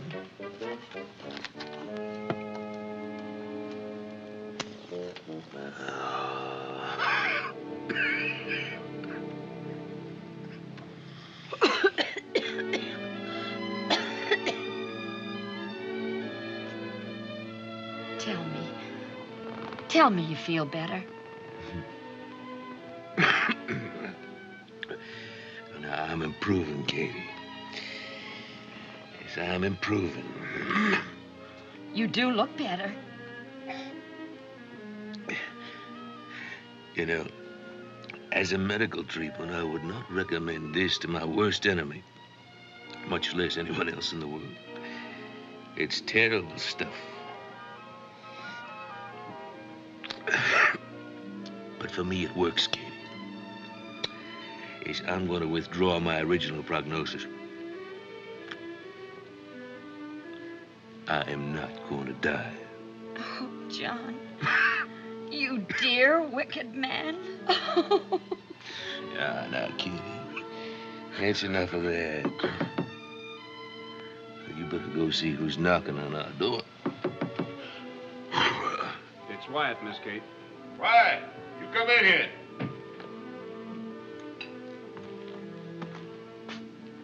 Wow. Oh, it saved him, Wyatt. He was almost slipping away.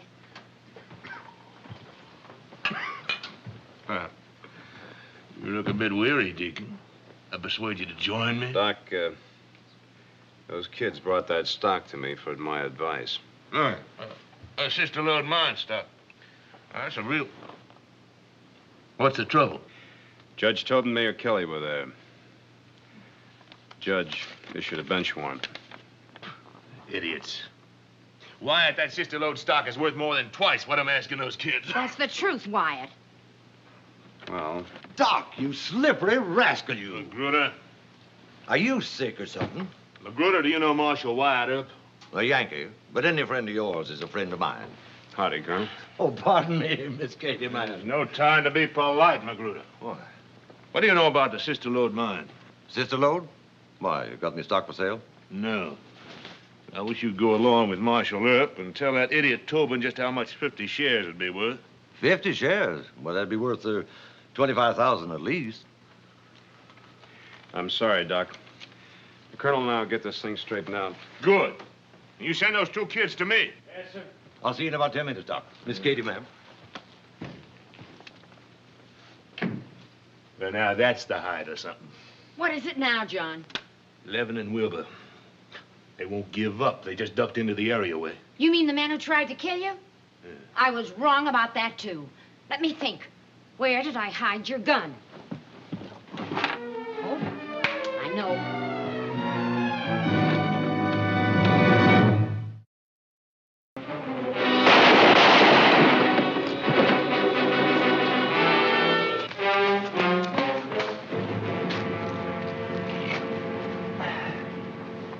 Well, you got both of them, Doc. You must be feeling like your old self again. Not quite. I'm still going to sell that stock to Ralph and Marcy for half its worth. Katie's meddling is over, Wyatt. And I'm afraid virtue may be a contagious disease.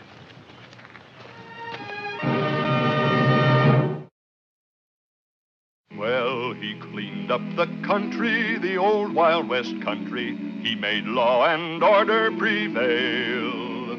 And none can deny it, the legend of Wyatt forever will live on the trail. Oh, Wyatt Earp, Wyatt Earp, brave, courageous, and bold. Long live his fame, and long live his glory, and long may his story be told.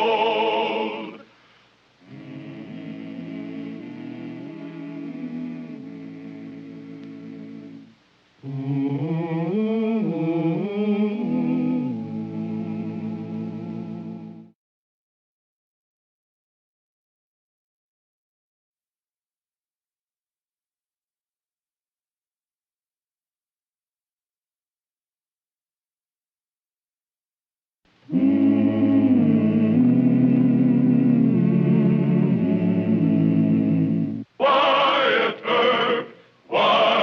Earp, brave, courageous, and bold. Long live his fame, and long live his glory, and long may his story be told.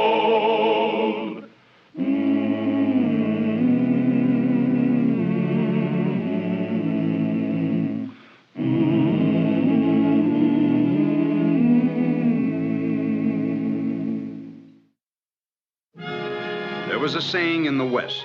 It varied from place to place, but it always went something like this. There's no Sunday past Junction City and no God past Abilene. At times it seemed there was some truth to that. But there were men who carried God in their hearts. What do you think you're doing? Sinners repent. The sin of gambling. Great evangelist, huh? Is that you? Get out, Reverend. You better watch out who you're throwing down on the ground, sir. And you ought to look out where you're putting your posters without permission. My permission comes from above. Yeah, well, I own this saloon, and I don't want handbills on it, especially yours. You'll rue this day. Vengeance is mine, saith the Lord. And the hour is not far off when this man will feel the wrath of the Almighty. I said get out. Though you purge me with hot irons, yet I shall preach. Why, you... Hold it. You leave him alone. Do your duty, Earp. There's an ordinance against putting handbills on private property. It's a small fine, Mr. Gainley. Doesn't call for a pistol whipping. I've had all from you I'm going to take. Break it up, the rest of you.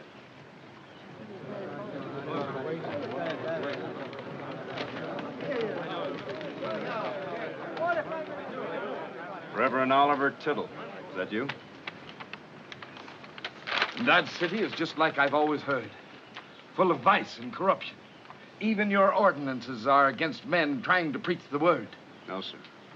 Just against defacing people's property. All you got to do is ask permission. Do you think they'd give it? Yes, sir. For a church. By the way, what's yours? Well, I'm not ordained. But that doesn't mean I can't be a sincere servant of the Lord. Now, am I under arrest? No, sir. But you do look like you could use a little food. Come on.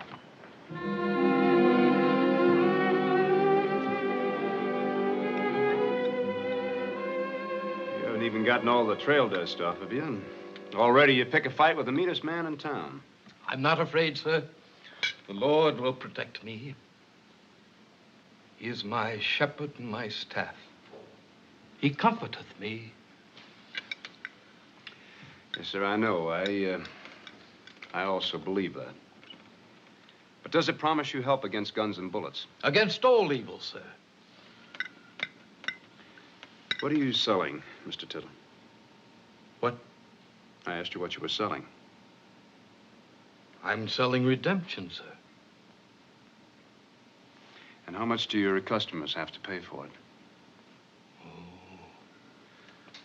You think I'm one of those that use the good words of the Lord for commercial purposes. Is that it? Well, how do you live? For the grace of the Lord and the contributions of my congregations. Is there any law against that? No, sir, but I'm afraid you won't find much help here. See, all the good people already go to church, and the others, they don't want to. These frontier towns are all alike. I manage. But not very well. Would you like some more? No, thank you, sir. And so, brothers, sisters, sinners, repent. Yes, you, my brothers, for all men, big and small, are sinners, even as I was. But hear me. Hear my story. For I say to you, you can be forgiven, even as I was, if you truly repent and promise to go and sin no more. You can be forgiven if you put behind you the wickedness of this world. But if you continue to indulge in the sins and vice of this vile city, then I say to you, you shall not escape the wrath that is to come. But look at the fun you're having. Think not that you can escape his scrutiny, for his eyes are upon all of us, each and every one of us, yea, even upon the little sparrow. Like you, Sparrow? The Lord smiteth his enemies and guardeth his own. How? With hired hands like you? Beware of the words of evil, for the devil walketh among you and maketh sin appear attractive. But the wages of sin, oh, my friends, is death. If he had his way, Dodge would be a cemetery. All churches and no saloons. Nowhere to wet a dry throat or see a pretty face. I'd ride him out of here in a rail. Let's ride him out of here. Mr. Ganley, you go on back to your place. Look, Earp, I've got as much right here as he has. If he can say his piece, so can I. All right, you've said it. Now get out of here. There's not going to be any tar and feather party. You're getting mighty righteous, Earp. All right, boys, come on. Free round for everyone. No, wait a minute, my friends. There can be redemption for all. All will be forgiven. If you just listen to the word. Looks like you lost your congregation, Mr. Tittle. I'm not beaten easily, sir. Well, neither is Mr. Ganley. Now, if I were you, I'd find someplace else to preach. Are you running me off the street? No, Mr. Tittle, I'm just asking you to be careful. Tar and feathers aren't pleasant.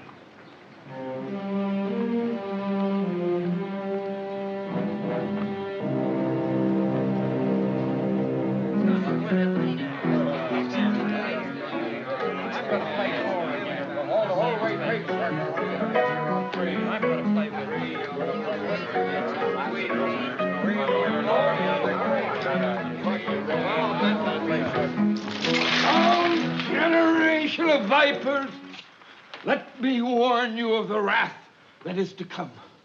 Woe unto you, for you're all spoiled. Get out of here. Thou hast heard, O my soul, the sound of the trumpet, the alarm of war. Destruction upon destruction is cried, and the whole land is spoiled. Listen, you. I shall make the whole world desolate, and yet I shall not make an end. For this the whole earth shall mourn, and the heavens above be black. I said get out. Now, wait a minute, Ganley. He talks scripture pretty good. Let him talk. No. This is my place, and I don't want him in here. Come on, Ganley, let him talk. What about it, man? Sure. Go ahead, mister. Let us have it. Bless you. Behold, I say unto you, I shall bring evil upon these people, for they are all grievous revolters, and they walk with slanders. They're all brass and iron and corrupters. And thou, daughters, gird thee in sackcloth, wallow thyself in ashes, and make thee mourning, for suddenly the spoiler shall come up upon you. And how long shall the earth mourn? As long, I tell thee, as you allow Satan to dwell among thee. I say to you, drive out the devil. Who are you calling the devil? He that wears that name shall know himself. But redemption is near. All can be forgiven. Even those worst sinners of all, those soiled sisters of Jezebel, even they shall be forgiven if they truly repent. All will be forgiven if you only repent and go and sin no more. And sin no more. Amen. Well, that is a real fine sermon. That's a real fine sermon, Reverend. I ain't heard preaching like that in years. Hey, how about a collection for that sermon? Huh? awesome. Go ahead, Ganley, give. How about a collection over here, boys? Sure. Pay him for his performance. That's what it was for. Go ahead, throw away good money. Now, Ganley. If he's so righteous, what's he need with money? Let him refuse it. Then let the marshal hold it. And see that it's used only as you want it to be used. If that's the way you want it? That's the way I want it. Now get out. You got what you came for? Not everything. What do you mean? I am going to vanquish the devil. Come on, Mr. Tittle. That's a good sermon.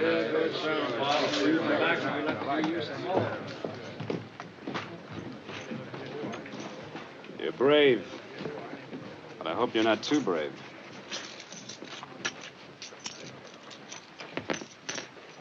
There. You need to eat, otherwise you won't be good for your work.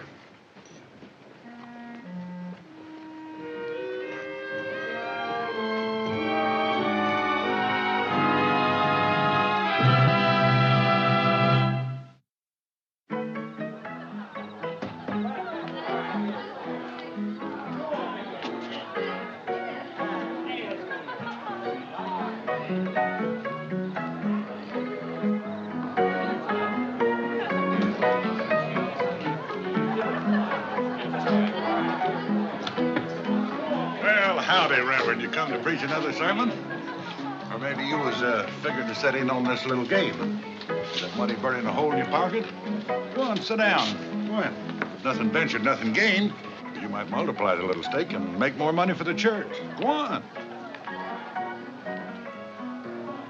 Well, go ahead. It's a friendly game.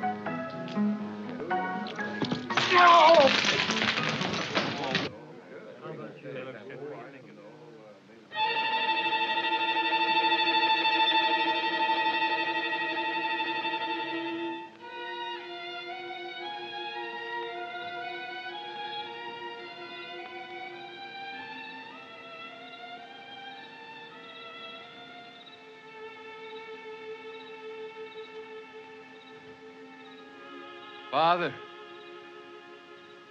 I thought the gambling fever had gone. But it hasn't. It's still there, tearing away at me.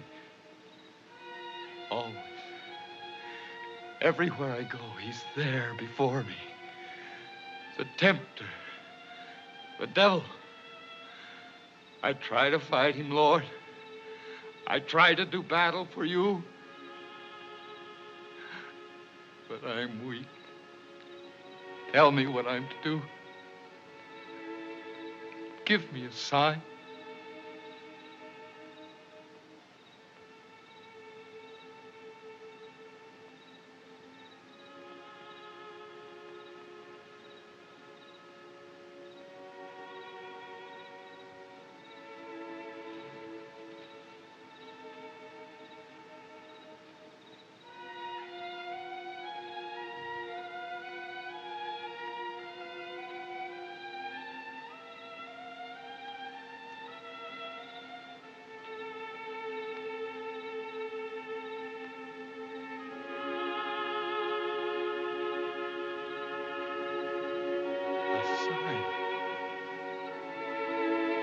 Sign.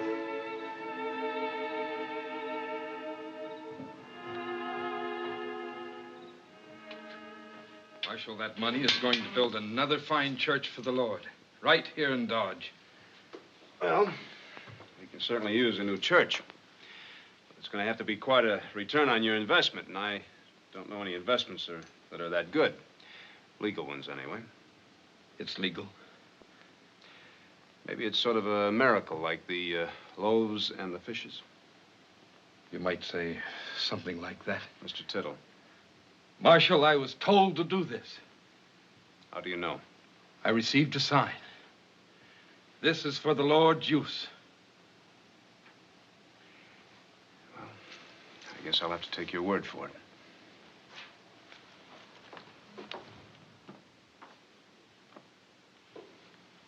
Sir,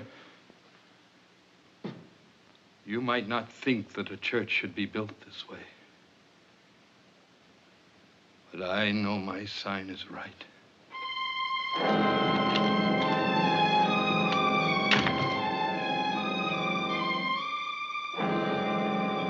It ain't no fun drinking along. Go on over here, what are you doing?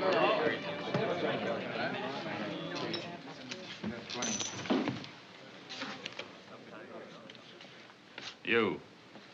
Get out. No more of your sermons. I'm not here to preach.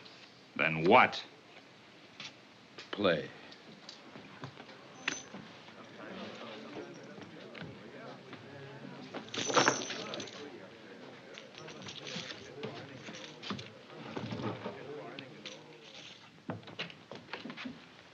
Well, sir, you was right about that preacher. He's sure a-heading for trouble now, and with half the town a-watching him. Now, what's he doing? He's a-playing draw poker with Ganley.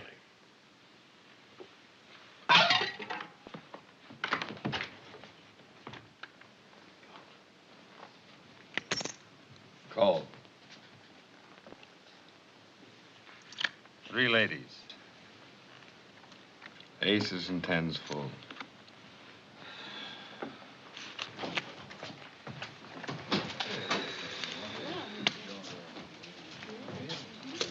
Hello, Marshal. Why'd you give him the money? He said he had a use for it. He sure does. I've never seen such luck. It isn't luck, mister. It's the Lord's money against the devil's. Wait a minute. You have enough there, Mr. Tittle.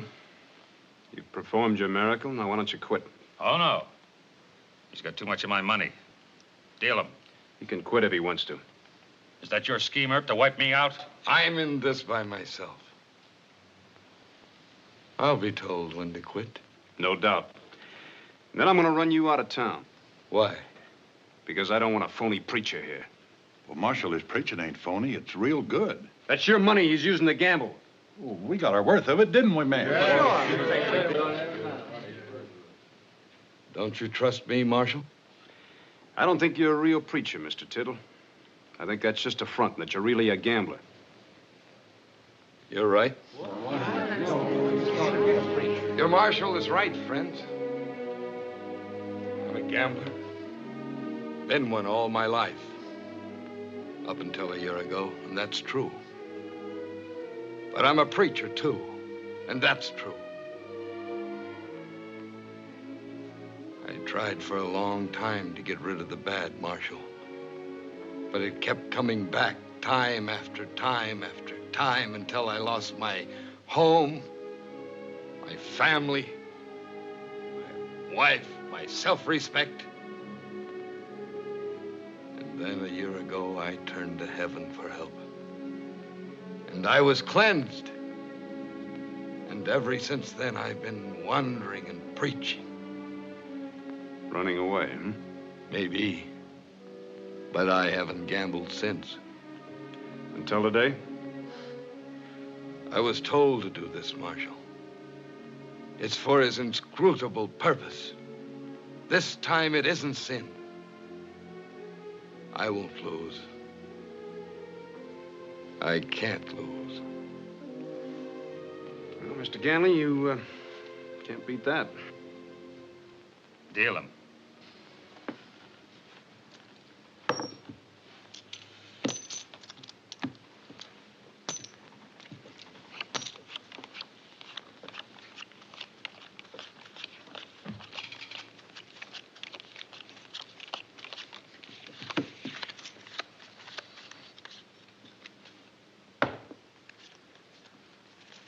I'll open for 20.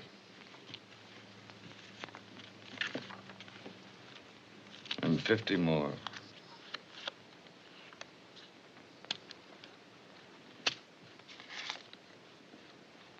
And another 50.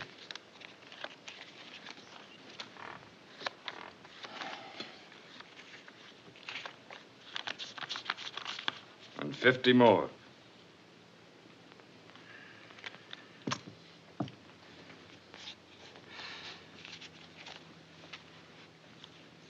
Deal him.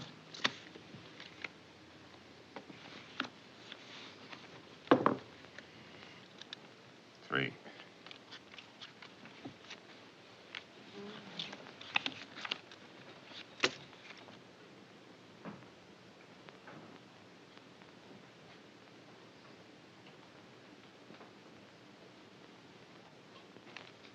bet 400.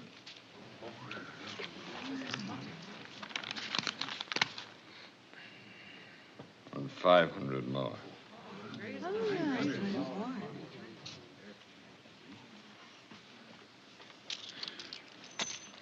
And another 1,000. Your 1,000 and 1,000 more.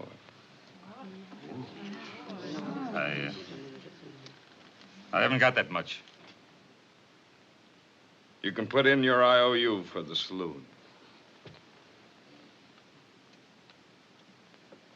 No.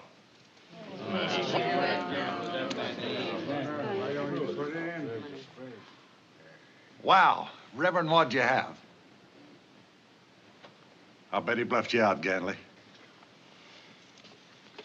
Deal me out. I've had enough. You can't play against a man like him. Come on, Mr. Tittle. Game's over. Did you take charge of this for me, Marshal? Yeah, I guess I better. Somebody's liable to hit you over the head.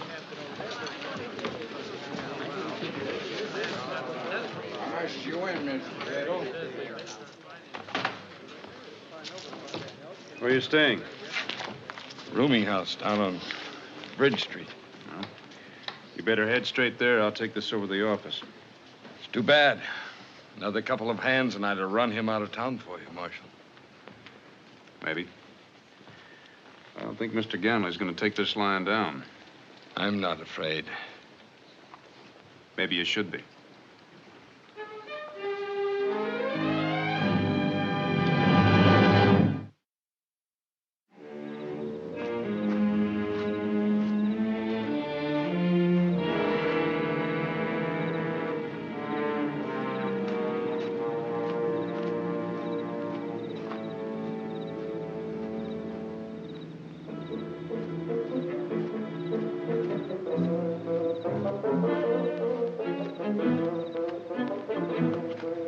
Ganley, drop that gun.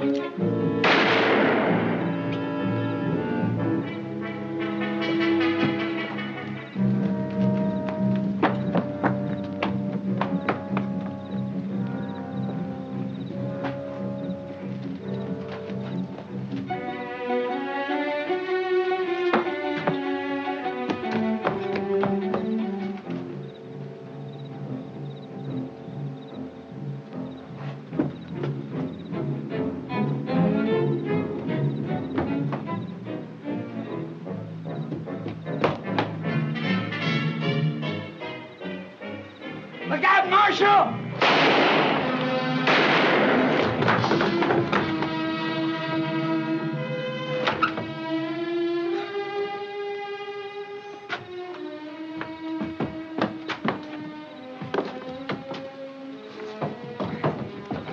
Get a doc.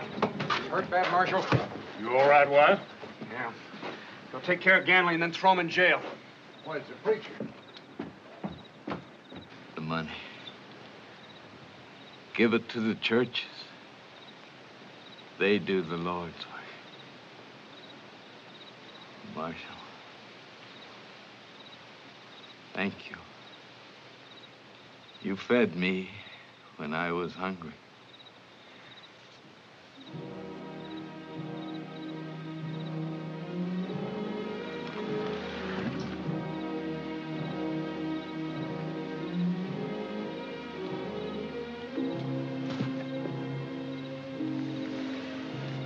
He was a strange man, Marshal. Like the Indians called holy. He did what he set out to do. He rid Dodge City of one of its devils. Mr. Ganley will hang for murder now.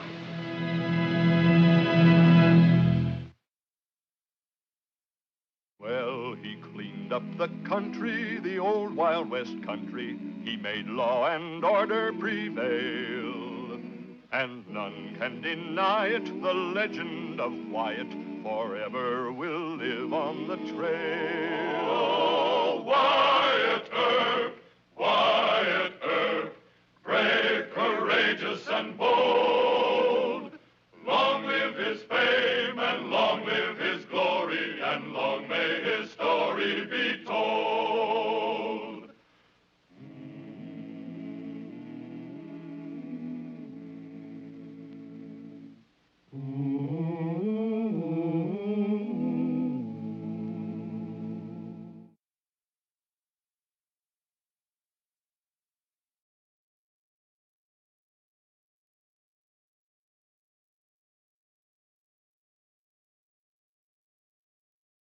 Wyatt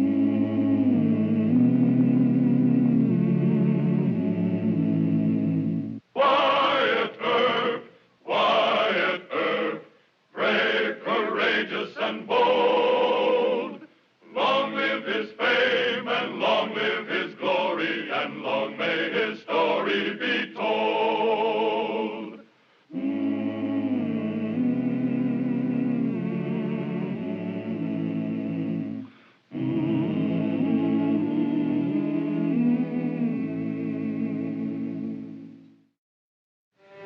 A cruel but necessary law of the Old West decreed death for horse thieves. To steal a man's horse on the early frontier left him defenseless against buffalo stampedes, Indians on the warpath, or simple starvation. But in Dodge City of the late 1870s, the horse thief law had become out of date and just plain murderous. That limb ain't high enough. Throw a rope over that one, Megan. I did not steal your horses. I buy and trade. I do not steal. All right, Reva, you've had your say. Come on, hurry it up, Megan. We don't... Hold it. Take it easy, Bendel.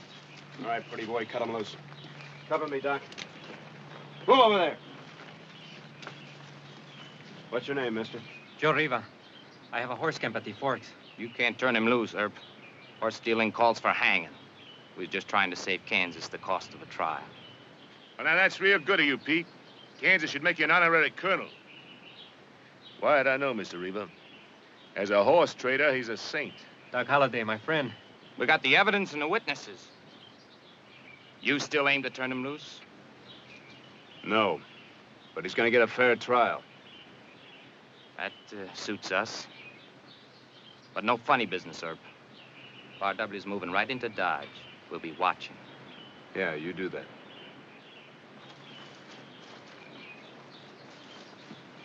Hold it, Doc.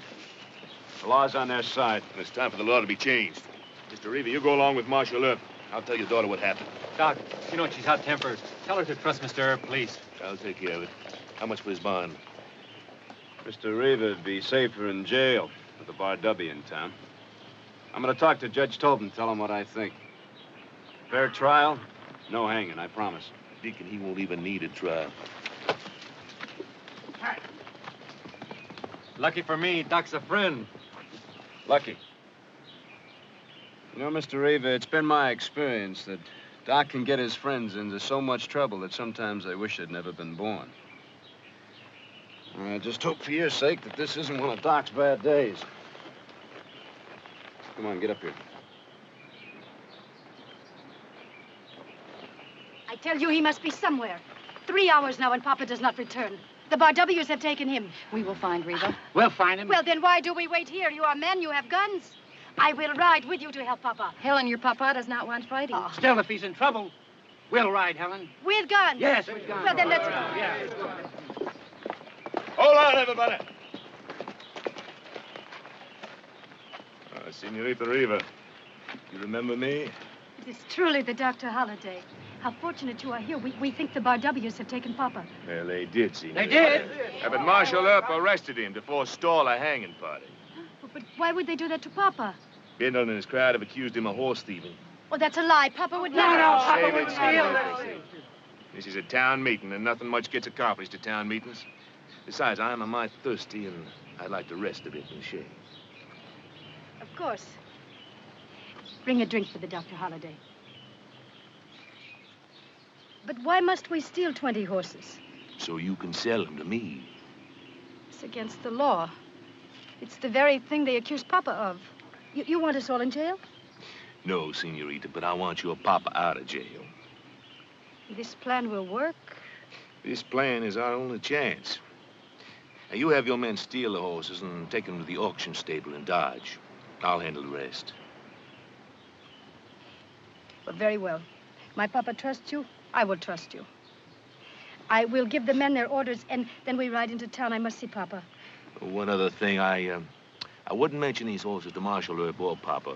You see, I'm a scoundrel, and this plan of mine is downright skullduggery. Now, we don't want to shock Marshal Earp or Papa, do we? True. I think I am quite a bad girl. No. No, I would not trust this idea to a bad woman. It requires your own sweet innocence to play the rascal.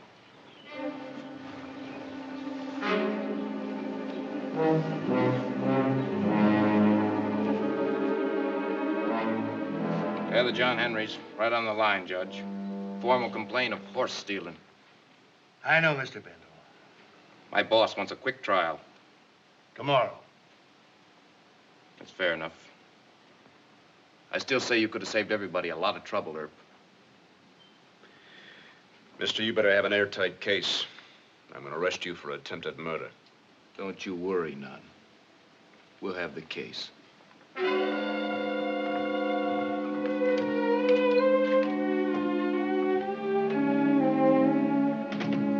Stupid murderous law. I know. Well, can't we get it repealed? I told you there's a bill in the legislature, but it won't pass in time. And you intend to sentence Reva to hang if the Bar W puts their case over on the jury? No, Wyatt. Not unless the jury makes the death sentence mandatory. What then? Well, let's not cross that bridge till we come to it. Marshal, you and I don't make the law. We enforce it. Well, the best thing you can do for Reva is see that he gets some kind of defense. Yes, sir. And I strongly advise you not to have Doc Holliday near the trial. He's not very popular with local juries. Mr. Gibbs?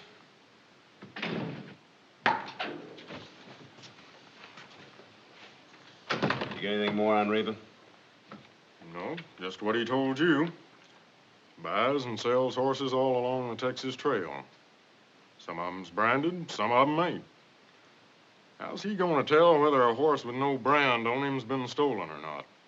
Mr. Bendel claims that his men recognized 3 unbranded horses by their shoes and markings. Now, the point is, can Mr. Reva prove that he was an innocent buyer? Why, he's just a plain old easygoing horse trader. About all we can do for him's to try to round up some character witnesses. All right, you tour the town. There must be a lot of cattlemen that bought from Reva. I sure hope I can locate a few. Marshal Earp. No, ma'am. That there's a marshal. I am Helen Reva. You have my papa in jail? Yes, I do. Won't you sit down? Well, I came to see papa. Well, you can see him, but I'd like to ask you some questions first. Of course. Yes. Mr. Bendel of the Bar W describes 3 horses here that he claims rightfully belong to them. Now, do you remember the horses or where your father bought them? I mean, if you have a bill of sale or a memoranda? Oh, please, I must show this to Dr. Holliday. Oh? Why? Well, you see, he is going to get Papa off. I promise I leave everything to him. You are his friend. Are you then also our friend? Well, I don't think your father's guilty. Ah, my friend and Papa's. And so young and handsome, too. Well, I think we better go see your papa.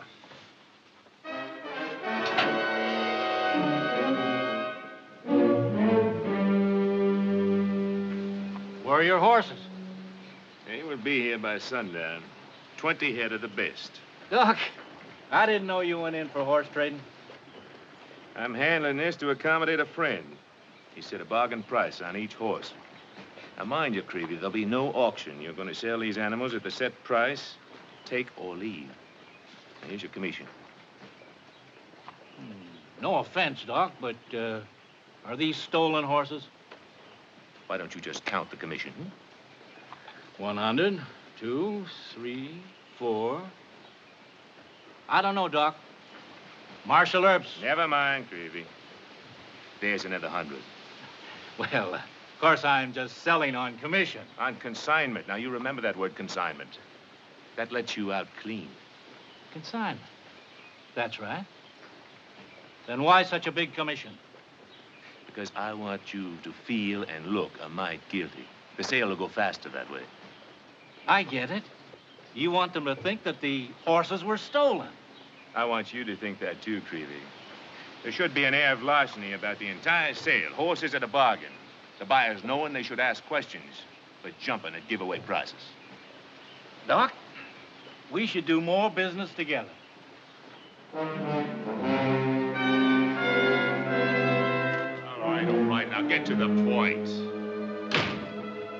I am trying to save Joe Reva from being hanged.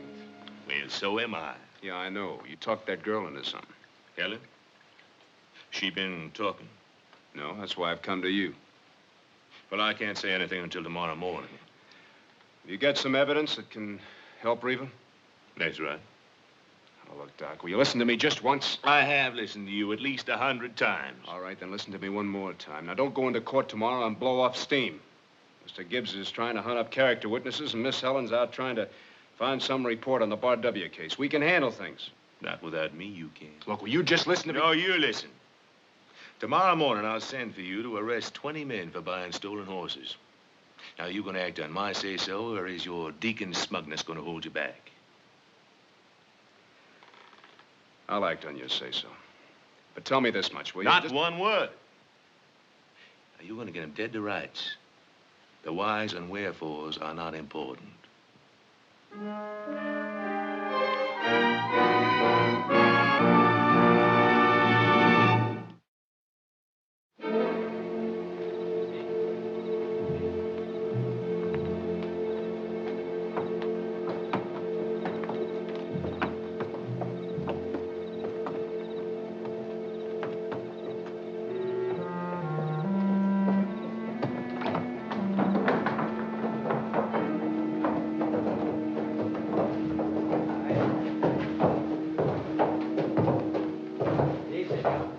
No brands.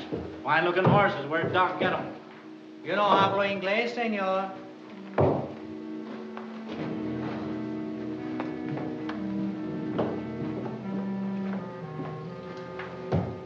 $42.50. Doc must be loco. Marshal Earp, hello. Miss Helen. Did you find anything? But yes, you will see. Come in.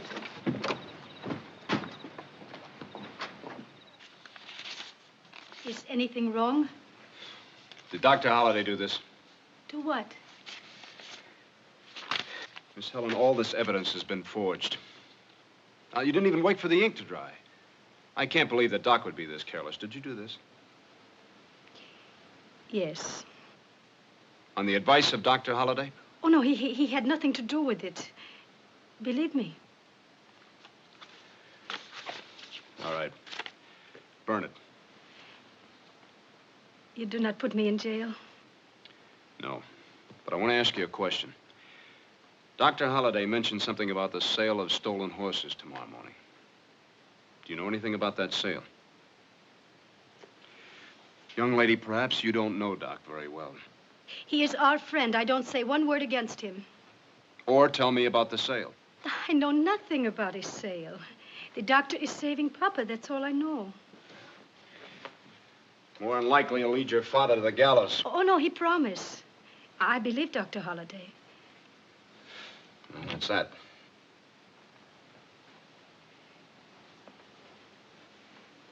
I also trust you. Maybe I am romantic about you, Well, that's right flattering, Miss Helen. But you're just worried about your father.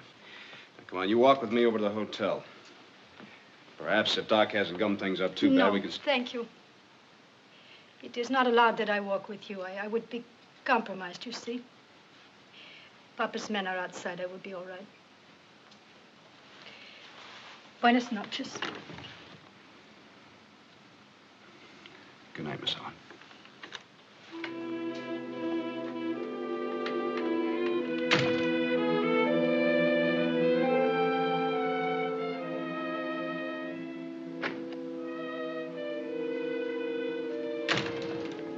What's the gal crying about? Just worried. Real pretty gal she is. If I was 2 or 3 years younger, I might... Mr. Gibbs, did you get any character witnesses? Oh, yeah. Joe Reva's real well liked by everybody, except in the Bar W's. Mayor Kelly, Colonel Grayson, J.P. McGruger. Well, they're all good names. The doctor's rigged some kind of a deal with stolen horses. We better look into it. No, sir. What do you mean?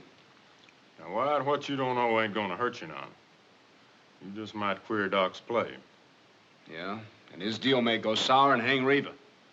In a case like this, I'm afraid I'll have to bet on Doc. Why? Well, ain't nothing legal gonna save Joe Reva. It's gonna take a dirty, low-down, mean trick to do it. Now, just leave old Doc alone. It's our only chance.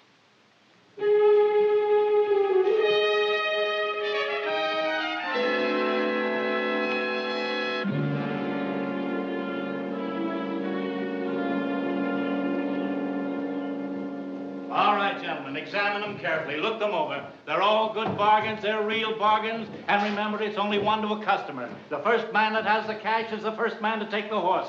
Oh, you decided to buy one, sir? Thank you very much. Take him right out the alley door if you will. That's it. And look them over, gentlemen. Look them over carefully. They're all good buys, each and every one of them. Each and every one is a real bargain. Where'd you get them, Gravy? On consignment. Don't ask me any questions. All right. That's the way you want it. $40, huh? I'll take a chance. You're not taking any chances, Mr. Bendel. You've got a real bargain. How about you, sir? Have you looked your horse over carefully? That's it, a good buy. I'm glad you decided to take him. And you, sir, have you checked this horse over? Going to take him, that's a good buy. I know you'll enjoy that bargain very much. 30 cents. You, sir, you can't go wrong on a horse like that. Take them all out the alley door. That is it.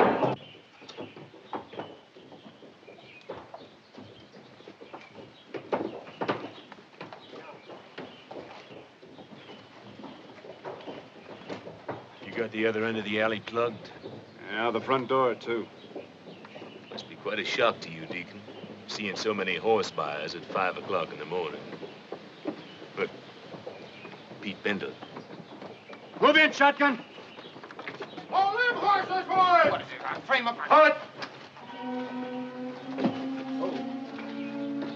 Where'd you get this horse, Mr. Bendel? I never seen him before. No? And how'd he get the Bar W choked on?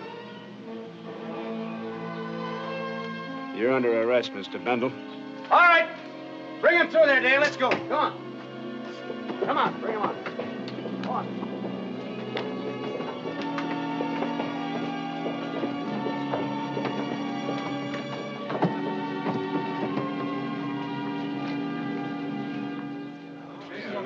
Take your seats. Hurry up. Hurry up. Come on. Come on. Take your seat. All right, order in the court.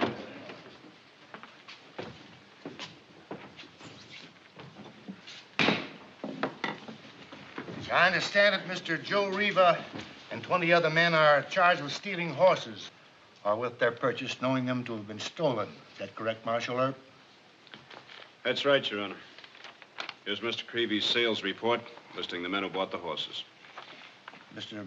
Bendel, foreman of the Bar W. On your feet, Mr. Bendel.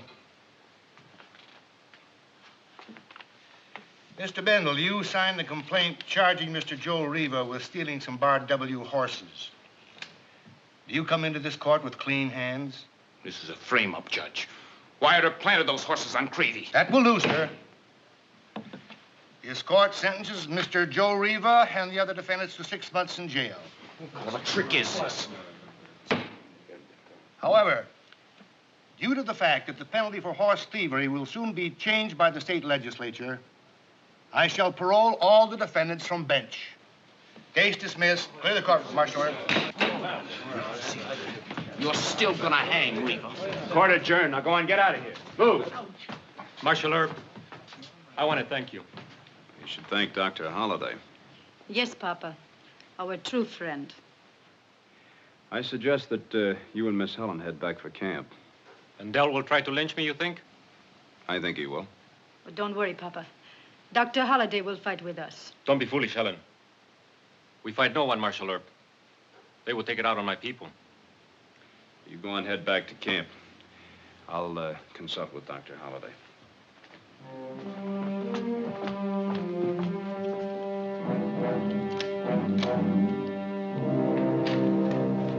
Well, Wyatt. I suppose you want to apologize. Mr. Bennell and some of his boys snuck out of town. You're going to try to lynch Reva, Doc. Maybe he has another brilliant idea. You mean you're not inviting me to join the fight? It's not your fight. That is the scurviest thing you ever said. Come on, Mr. Gibbs. I know a shortcut to Mr. Reva's place.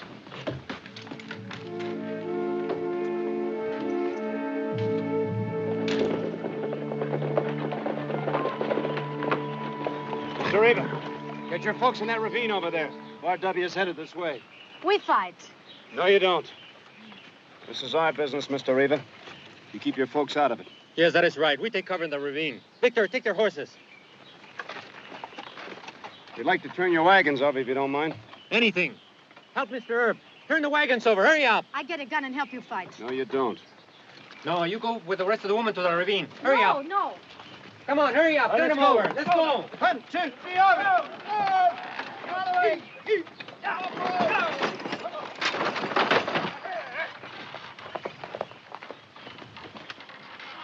It's the Dr. Holliday. Now I go. Está bien, muchachos. Vámonos. Lleguen al señor Herb aquí. Vamos. Tomen cubierta. I don't intend to beg you. Mr. Gibbs and I can handle the situation, Doctor. Anyway, we don't intend to kill anyone, just wing them. But all right, I'll wing him, too. We just might need him, Wyatt. All right? As long as you promise just to wing him. Put your horse over there. Thank you, Pete.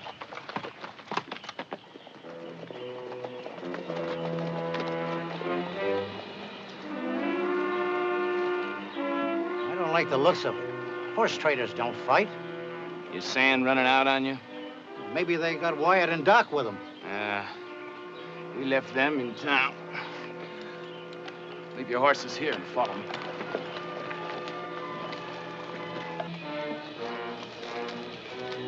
Give him a load from that cannon, Mr. Gibbs. Maybe that'll discourage him.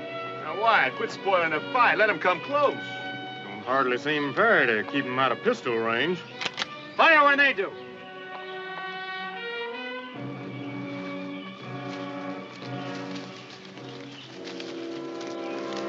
Fire! Fire!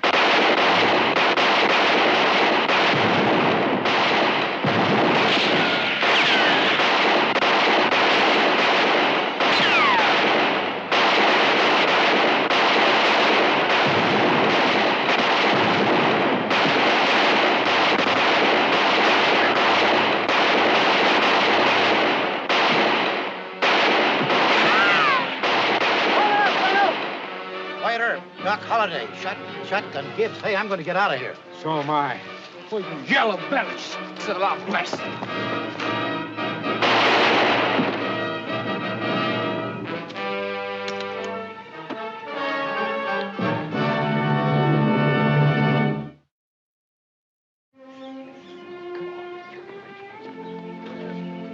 Mr. Herb. You like my Helen, no? She's a very fine girl, Mr. Reva. She cannot expect too big of a dowry, but pretty big. Well, thanks a lot for the nice compliment, Mr. Reva, but well, I'll see what Miss Helen has to say about it.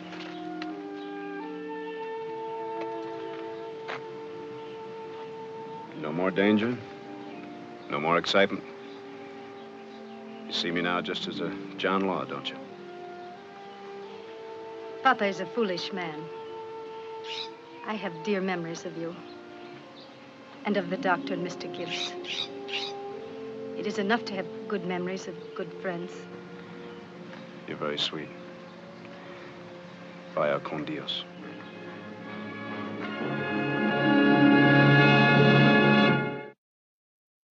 Well, he cleaned up the country, the old Wild West country. He made law and order prevail.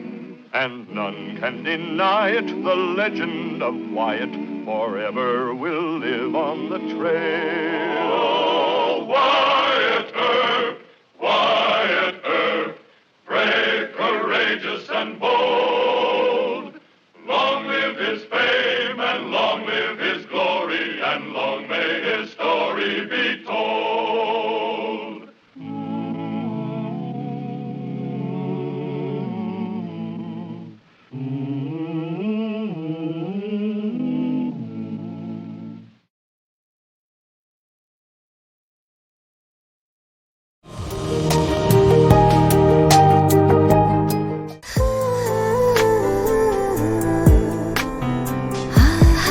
আপনি কিন্তু দেখতে যথেষ্ট সুন্দরী একজন মানুষ, দেখতে বেশ romantic, যেন শেক্সপিয়ারের নাটকের কোনো নায়িকার মতো। ভেবেছিলাম, কিন্তু আপনি তো পুরোটাই মর্মান্তিক। যে কোনো মানুষ আপনাকে দেখে মর্মাহত হতে পারে।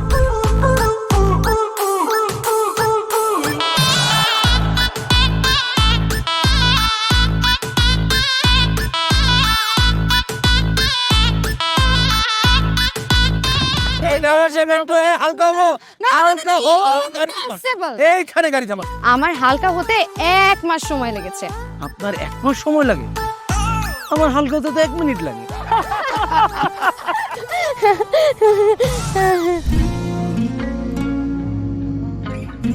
আমার কাছে মনে হয় জীবনসঙ্গী এমন হওয়া উচিত যার সাথে আপনি প্রতিটা মুহূর্ত উপভোগ করতে পারবেন, সারাক্ষণ খুনসুটিতে মেতে থাকতে পারবেন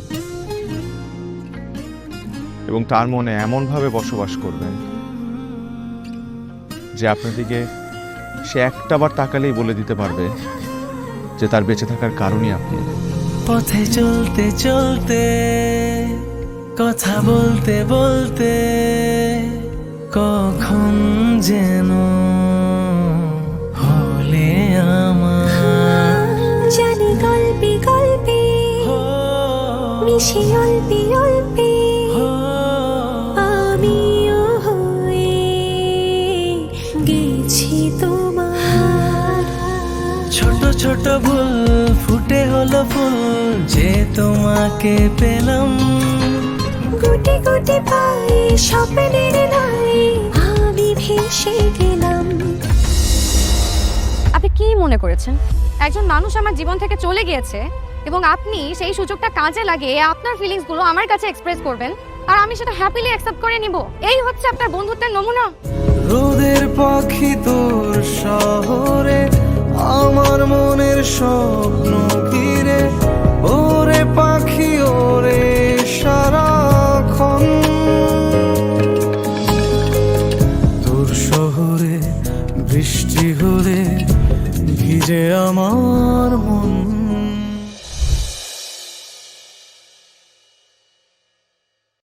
Thằng này chết. Đéo gì nhỉ? Thế này thì vẫn thua. Ai trời ơi.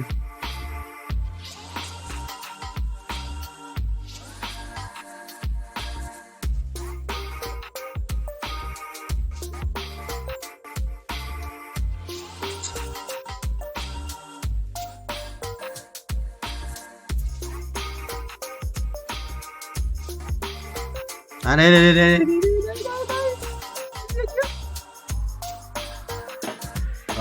Đây từ trước này thì châu sẽ vài cái phút, sẽ vài cái phút.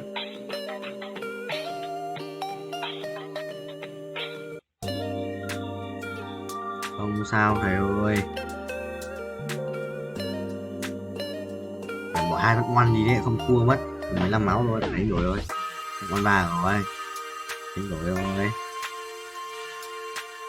AC1 chiếc AC2 là bên rồi. Từ hàng tông người ta chiêm vậy, làm trên của nó này đấy, vẫn khỏe, đéo thua vẫn khỏe, không yếu đâu, để đấy ông hai cái đéo rồi đây đâu chết, ông hai mà không chết vậy, ống nó bài biết ui ông không chết lại, what the hell, ô ấn pháp sư cái ở một chút bút dòng ông hai không chết. Chuồn đỏ à nghe số 6 chat game chat game có 2-3 mặt tiền 2-3 điểm thì mất hết điểm.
230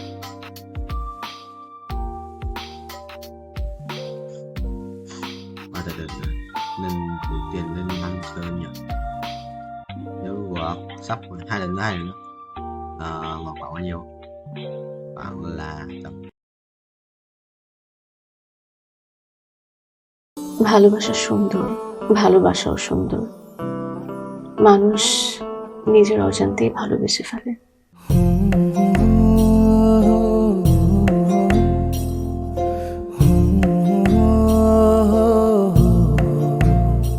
আমার মনে হয় কি জানেন, আপনার মতো জানাশোনা কাউকে না আমার বিয়ে করা উচিত। এটা কি উপলক্ষে? ম্যাডাম, ফুলটা গ্রহণ করুন, তারপরে বলতেছি। ভোটার আইডি কার্ডে যার স্বাক্ষরের জায়গায় টিপসই দেয়, এখানে কেউ ডাক্তার। এই দুইজনের মধ্যে যে আগে ম্যাডামের মন জয় করতে পারবে, ম্যাডাম তার। একদিন না দেখলে তোমায় বন্ধু আন্ধার লাগে সব, তোমার এই প্রেমে এমনই টান। রোগীদের তো ডক্টরের কাছে আসলে ব্যথা কমে যায়, আপনি তো উল্টো হলো কেন? আপনি কি একটু উল্টা? তোমায় ছাড়িয়া যাব মরিয়া, তোমায় ছাড়িয়া যাব মরিয়া, যেও না বন্ধু আমার ভুলিয়া ভুলিয়া। আমার মনে হয় আমার সমস্যা কপালে। ম্যাডাম আমার কপালে নেই, আমার কপালে আছে দাগ।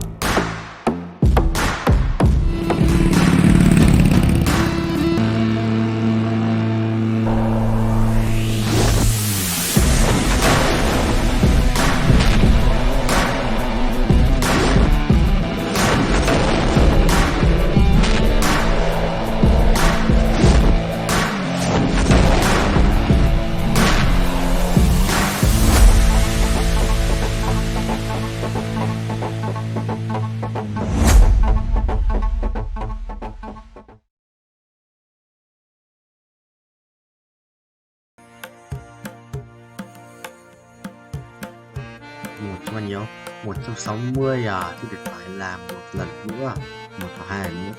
Rồi một kỹ năng nữa là chụp banh slide. Đó, chờ thì quay rồi sao nhỉ? Chưa, 10 tiếng nữa. Tôi mất tính thời gian chơi game.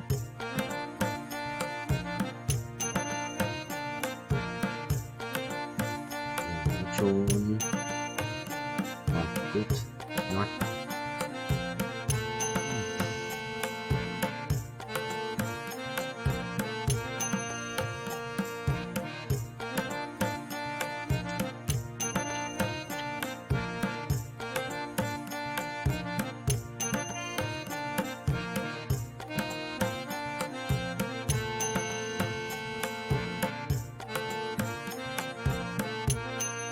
Xong đấu này. Đấu sĩ à?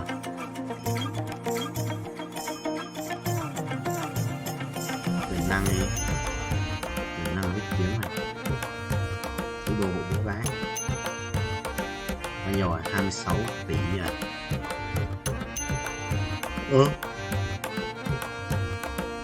Người thì là 200 rồi.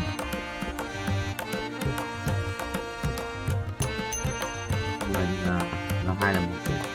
Người là 5. Người là 5 lát. Người là 5 lát.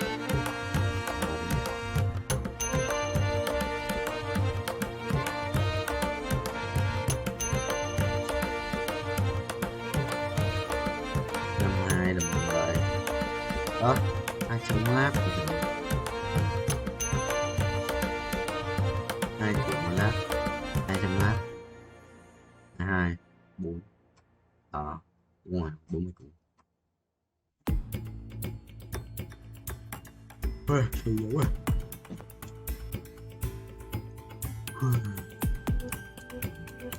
Hai trăm mùa lần nữa đấy. Một sống với à? Đúng 2 bay 2 nữa lên 5 tỷ. Bay cũng chưa xong. Bình chi lên. Bình nhé. Đúng nào?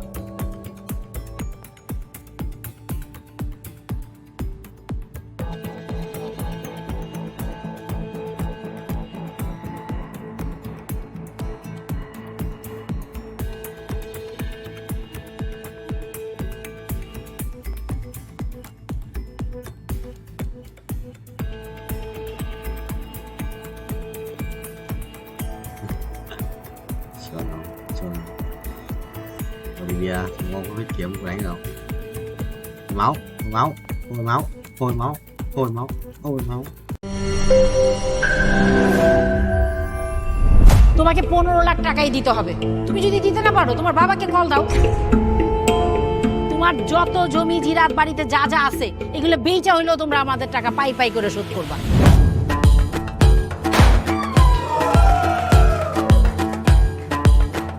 একটা ব্যাপার কি খেয়াল করছো? শহরে কিন্তু দুইটা রূপ, রাতের এক রূপ, দিনের আর এক। বেঁধেছি ঘর হৃদয়ের পর গাঢ় সবুজ ওই গহীন বনে। আরে ব্রো, সবসময় চিল থাকতে হবে, কিচ্ছু মাথায় নেওয়া যাবে না। ভালোবাসা হচ্ছে একজন আরেকজনের উপর ভরসা করে, একজন আরেকজনের হাতের উপর হাত রেখে এই জীবনটা কাটিয়ে দেয়। কিছু মানুষ এই রাত জেগে থাকে আর টাকার বিনিময়ে সুখ খুঁজে। বসুন। এখন তো সিরিয়াস হওয়া উচিত, তাই না? আমি তো কোথাও যাচ্ছি না পার্টি করতে। তুমি কেন যাচ্ছ? কেন বন্ধ করতে পারতেছো না বলো তো?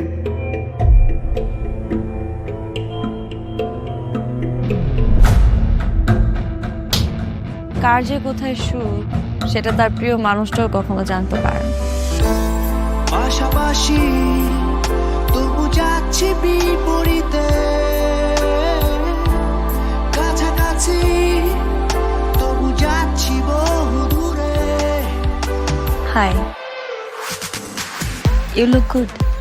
Thank you.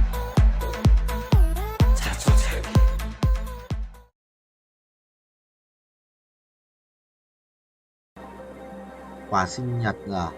Trai quỷ nhở? Mua được mà mình thua này mà. May sang bên này vậy.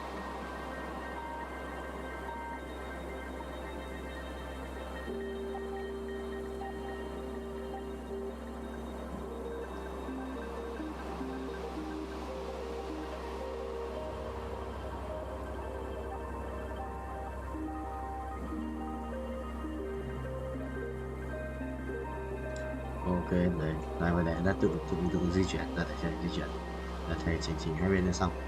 Bình không phải, Bình không phải,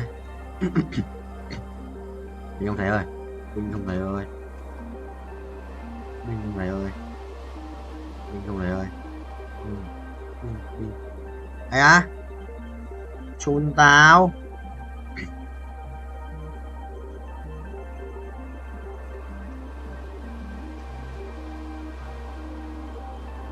M là nó 50M. Nhanh lên tao. Từ từ rồi. Mặc thêm 7 Đấy. Chuẩn không nhỉ? Bài sự nhất đấy. Cái này đẹp.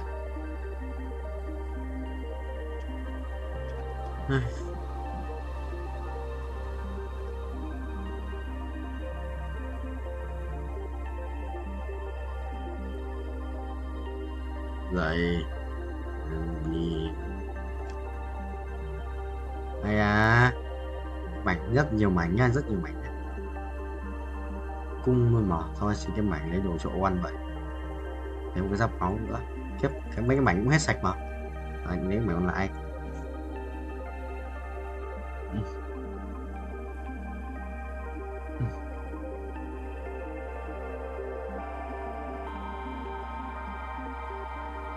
Mày cho nhau, mày cho không? Mày cho anh không? Đừng chết nữa.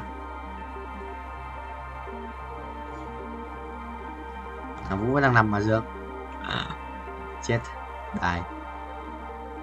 Mày không bay nhanh mà thằng kia bây giờ có quỷ quá.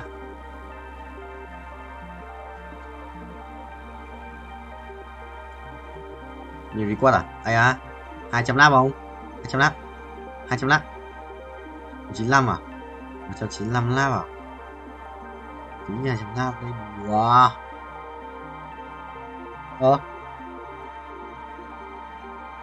À đúng rồi. Nhầm.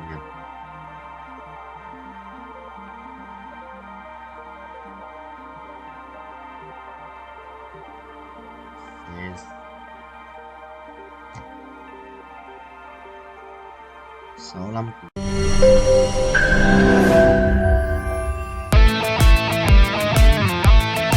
দরকার পড়লে একটা রিক্সা চালাতে মরে যে আমি তোমাকেই বিয়ে করব। দেখো দেখো বিয়ে এত সোজা আমার 5টা কন্ডিশন। কয়টা? 5টা। আমি জেডি সাফায়েত রমরাজন। স্যার এটা তো ভোটার আইডি কার্ড স্যার। বাড়িতেই করবেন নাকি হোটেলে? না না, আপনি যেমনটা ভাবছেন বিষয়টা তা না। ভাই আপনি তো করবেন।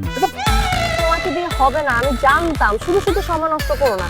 ভাই আপনি তো অনন্ত দলিল না যে অসম্ভবকে সম্ভব করে আপনার কাজ। জিমি জিমি জিমি কি হচ্ছে? আচ্ছা আচ্ছা আচ্ছা আঙ্গের একদম বইরা দিমু যাচ্ছে সব বাইর কর। শর্ত দিয়ে বিয়ে শর্ত দিয়ে বিয়ে। ভাই যে বয়সে মানুষ গার্লফ্রেন্ডের কামড় খায়, সে বয়সে আপনি কুত্তার কামড় খেয়ে হাসপাতালে ভর্তি হয়েছেন।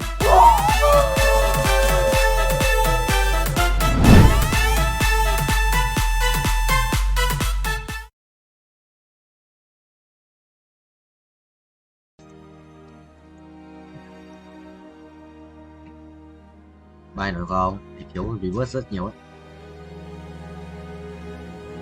Vài phút suy được kéo ra nhỉ. Nào kiểu đồ à bố 35 2 9 tuổi 10 tuổi 10 tuổi 10 tuổi gần 11 tuổi. Anh được 8 tuổi giờ 6 rồi. 2 score và sẽ ra quay trứng này. Bye bye. Ra quay trứng này. Trứng ra legend đấy thầy ơi.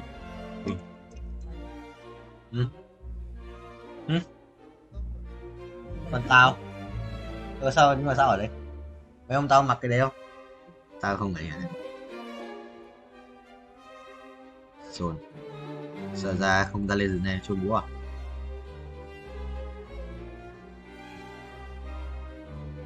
Rồi nang trắng chuỗi à? Chuỗi thêm một quả nữa thì tích lửa.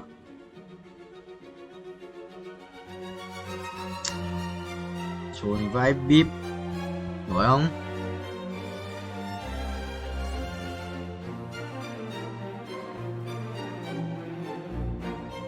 Đánh chim mày.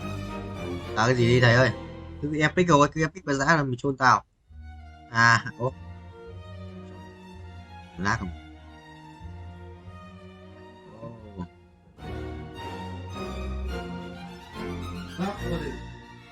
Phát vô địch kìa.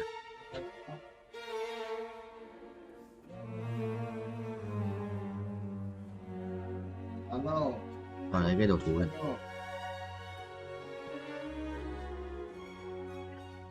Phải thấy không? Chết tiền đấy rồi. Chết tiền đấy rồi. Bây giờ bao đi.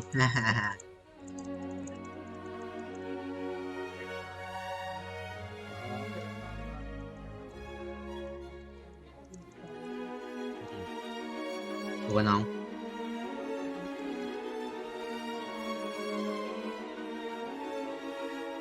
Quên rồi phải đấy. Ngang cho đánh nổi á. Được thắng.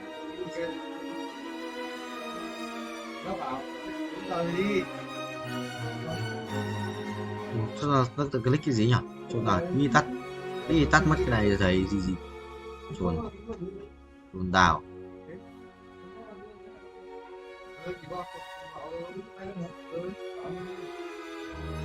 Lười đi xe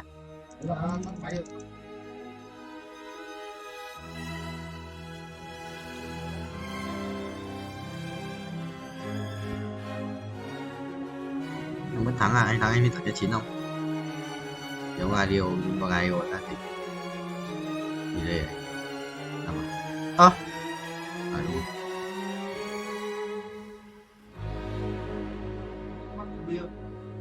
đúng xin fan 1 à? Hiểu Hiểu sao đi fan 1 nha. Kiếm giác vậy chồng. Thầy với đi fan 1 vậy. Khỏe thế. Rồi, thằng khỏe vãi. Thằng tanh mình không ca liêu đéo ăn nổi. Ô hai đồ tàu qua 2 đồ tanh chưa ca liêu rồi. Mà đéo ăn nổi. Nó khỏe quá. Đúng không? Thằng này tôi bán chết rồi. Đó. Và chết thì vẫn làm. Một lên. Lan rồi 20 tuổi được 2 lần quay à. Là làm tiếp. Ủa ra đâu nó sao vậy? Mày nhờn. Rồi cút. Ngay vô đâu ra đi xin 1 tỷ quan này.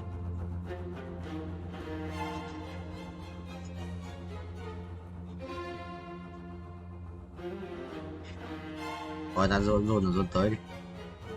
Dây đi 2 lần của Nissan luôn này. Corona luôn này. Ui.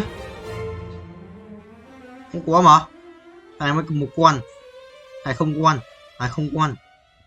Mình không con. Thằng này à? Thằng này ai? Gaio 2. Rồi một thằng Gaio 2 nhá. Hết rồi. Đâu nữa? Đéo ra Gaio game rác 80 tiền đến ra. Dùng đúng rồi. 80 tiền cho ra Gaio rồi. Tôi hiểu, rác điết.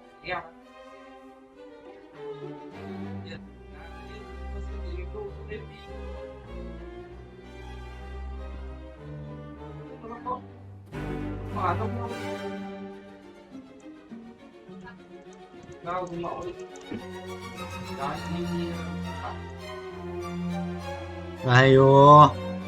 Đéo Gaio. Nhặt cái đéo gì mà. Bây giờ phép đi.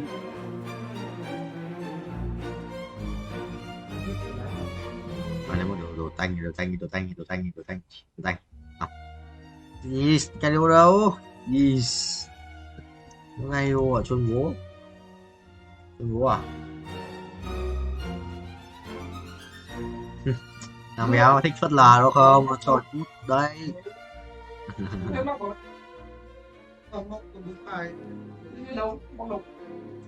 Cô còn quần áo chưa cất ở đây này. Một tí nhưng mà móc đồ hết rồi. À.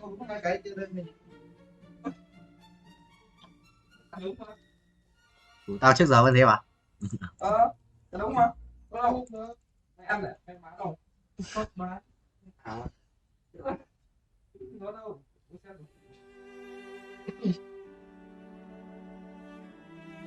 Cái tao treo quần áo thôi.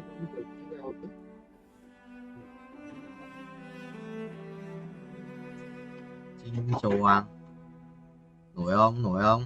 Đánh nổi là ngày không? Đừng ngốc vậy.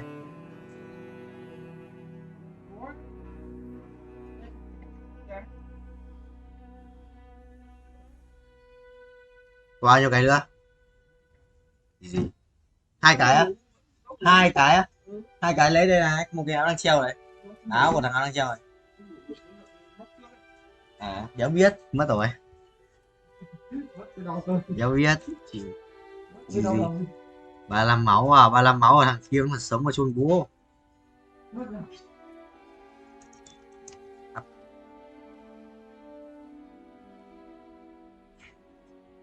Sao vậy em? 60 tuổi đâu được, chỉ được what the hell, lập vip của cái dấu cơ. Chưa thấy cái gì, chưa thấy gọi là gì, gọi là thông báo là đéo cho tiền rồi hay gì.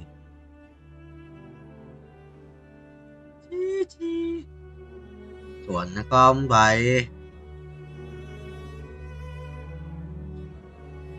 Mày quá ngay một cái gọi là gì giảm đam phép, mày đi mày đòi ăn tao, mày phút xuống dưới đi xin 2 sự khỏe đấy, anh là lên xin 3. Ôi kìa 60 mấy tuổi này, mình sẽ bút cho các em nhá, bút cho các em ngay từ vào đầu.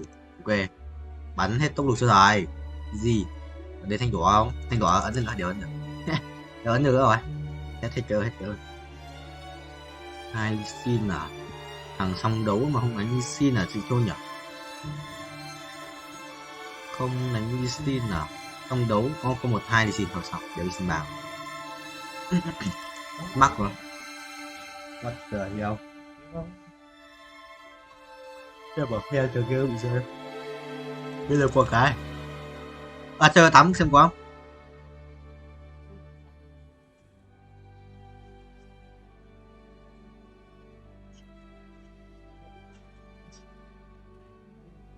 Khiếp. Cái gì vậy? Em cho vào trong mix sự kinh khủng ấy. Tuấn, anh tớ Vũ Hoa. Ok, chào em. Cần cái gì nữa? Cái gì nữa nhỉ? Vùng đao không vừa rồi, không, một cái này. Đang quay mà. Đây rồi. Sự phải bút một chút tốc độ cho thằng nhân vật đấy. Đây rồi, anh sẽ bút cho em bằng sao em? Cái gì nhỉ? Launch into space simulator. Vua. 9 U3 IEA. Cha thấy bây giờ 9 U3 IEA. Lúc này là thằng anh của tao, thằng trẻ con này. Nó cho tại họ tao Dương Yên nó cho đứt cải từ lâu rồi. Để tao chơi được cái này. 9 U3. Tí tao tao lấy phơi mà. Nè, không bóc đâu. Ôi, bố lắm chuyện quá rồi. Tao cho quần nhiều gì? Đi ăn luôn. Thế tao lấy đồ khô, thế lấy đồ khô kia của tao là xong mà. Đồ kia tao hơi tối qua mà. Đồ kia tao hơi tối qua mà, đủ tao ấy. Hơi tối qua mà. Nè. Ôi, tôi mất. Tao để anh bay tiếp anh. Ui, Lao ở đây rồi. Sao vẫn còn ý Lao nhỉ? Sao vẫn còn ý Lao?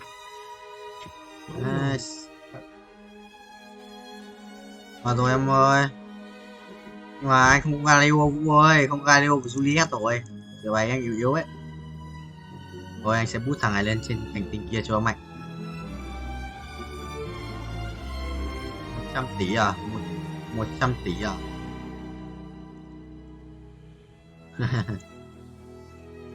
Nhưng mà như nào là không được hả Tuấn? Ví dụ mà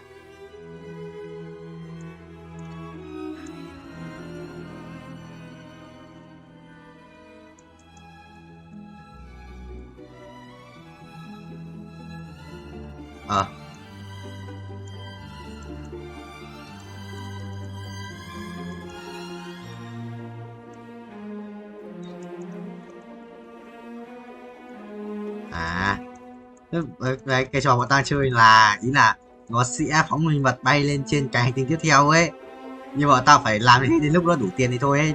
Bọn tao vẫn kiểu xoay màn hình ấy, với cả nó có nhiều cái lúc vào phim có nhiều cái kiểu vật xung quanh ấy, như thế. Nhưng mà di chuyển nhanh điếc cho con mở một máu ạ. Thôi anh gì rồi phải châm bài đang thắng thì thua top 5 ạ. Chuẩn game rác cho chịu được game rác.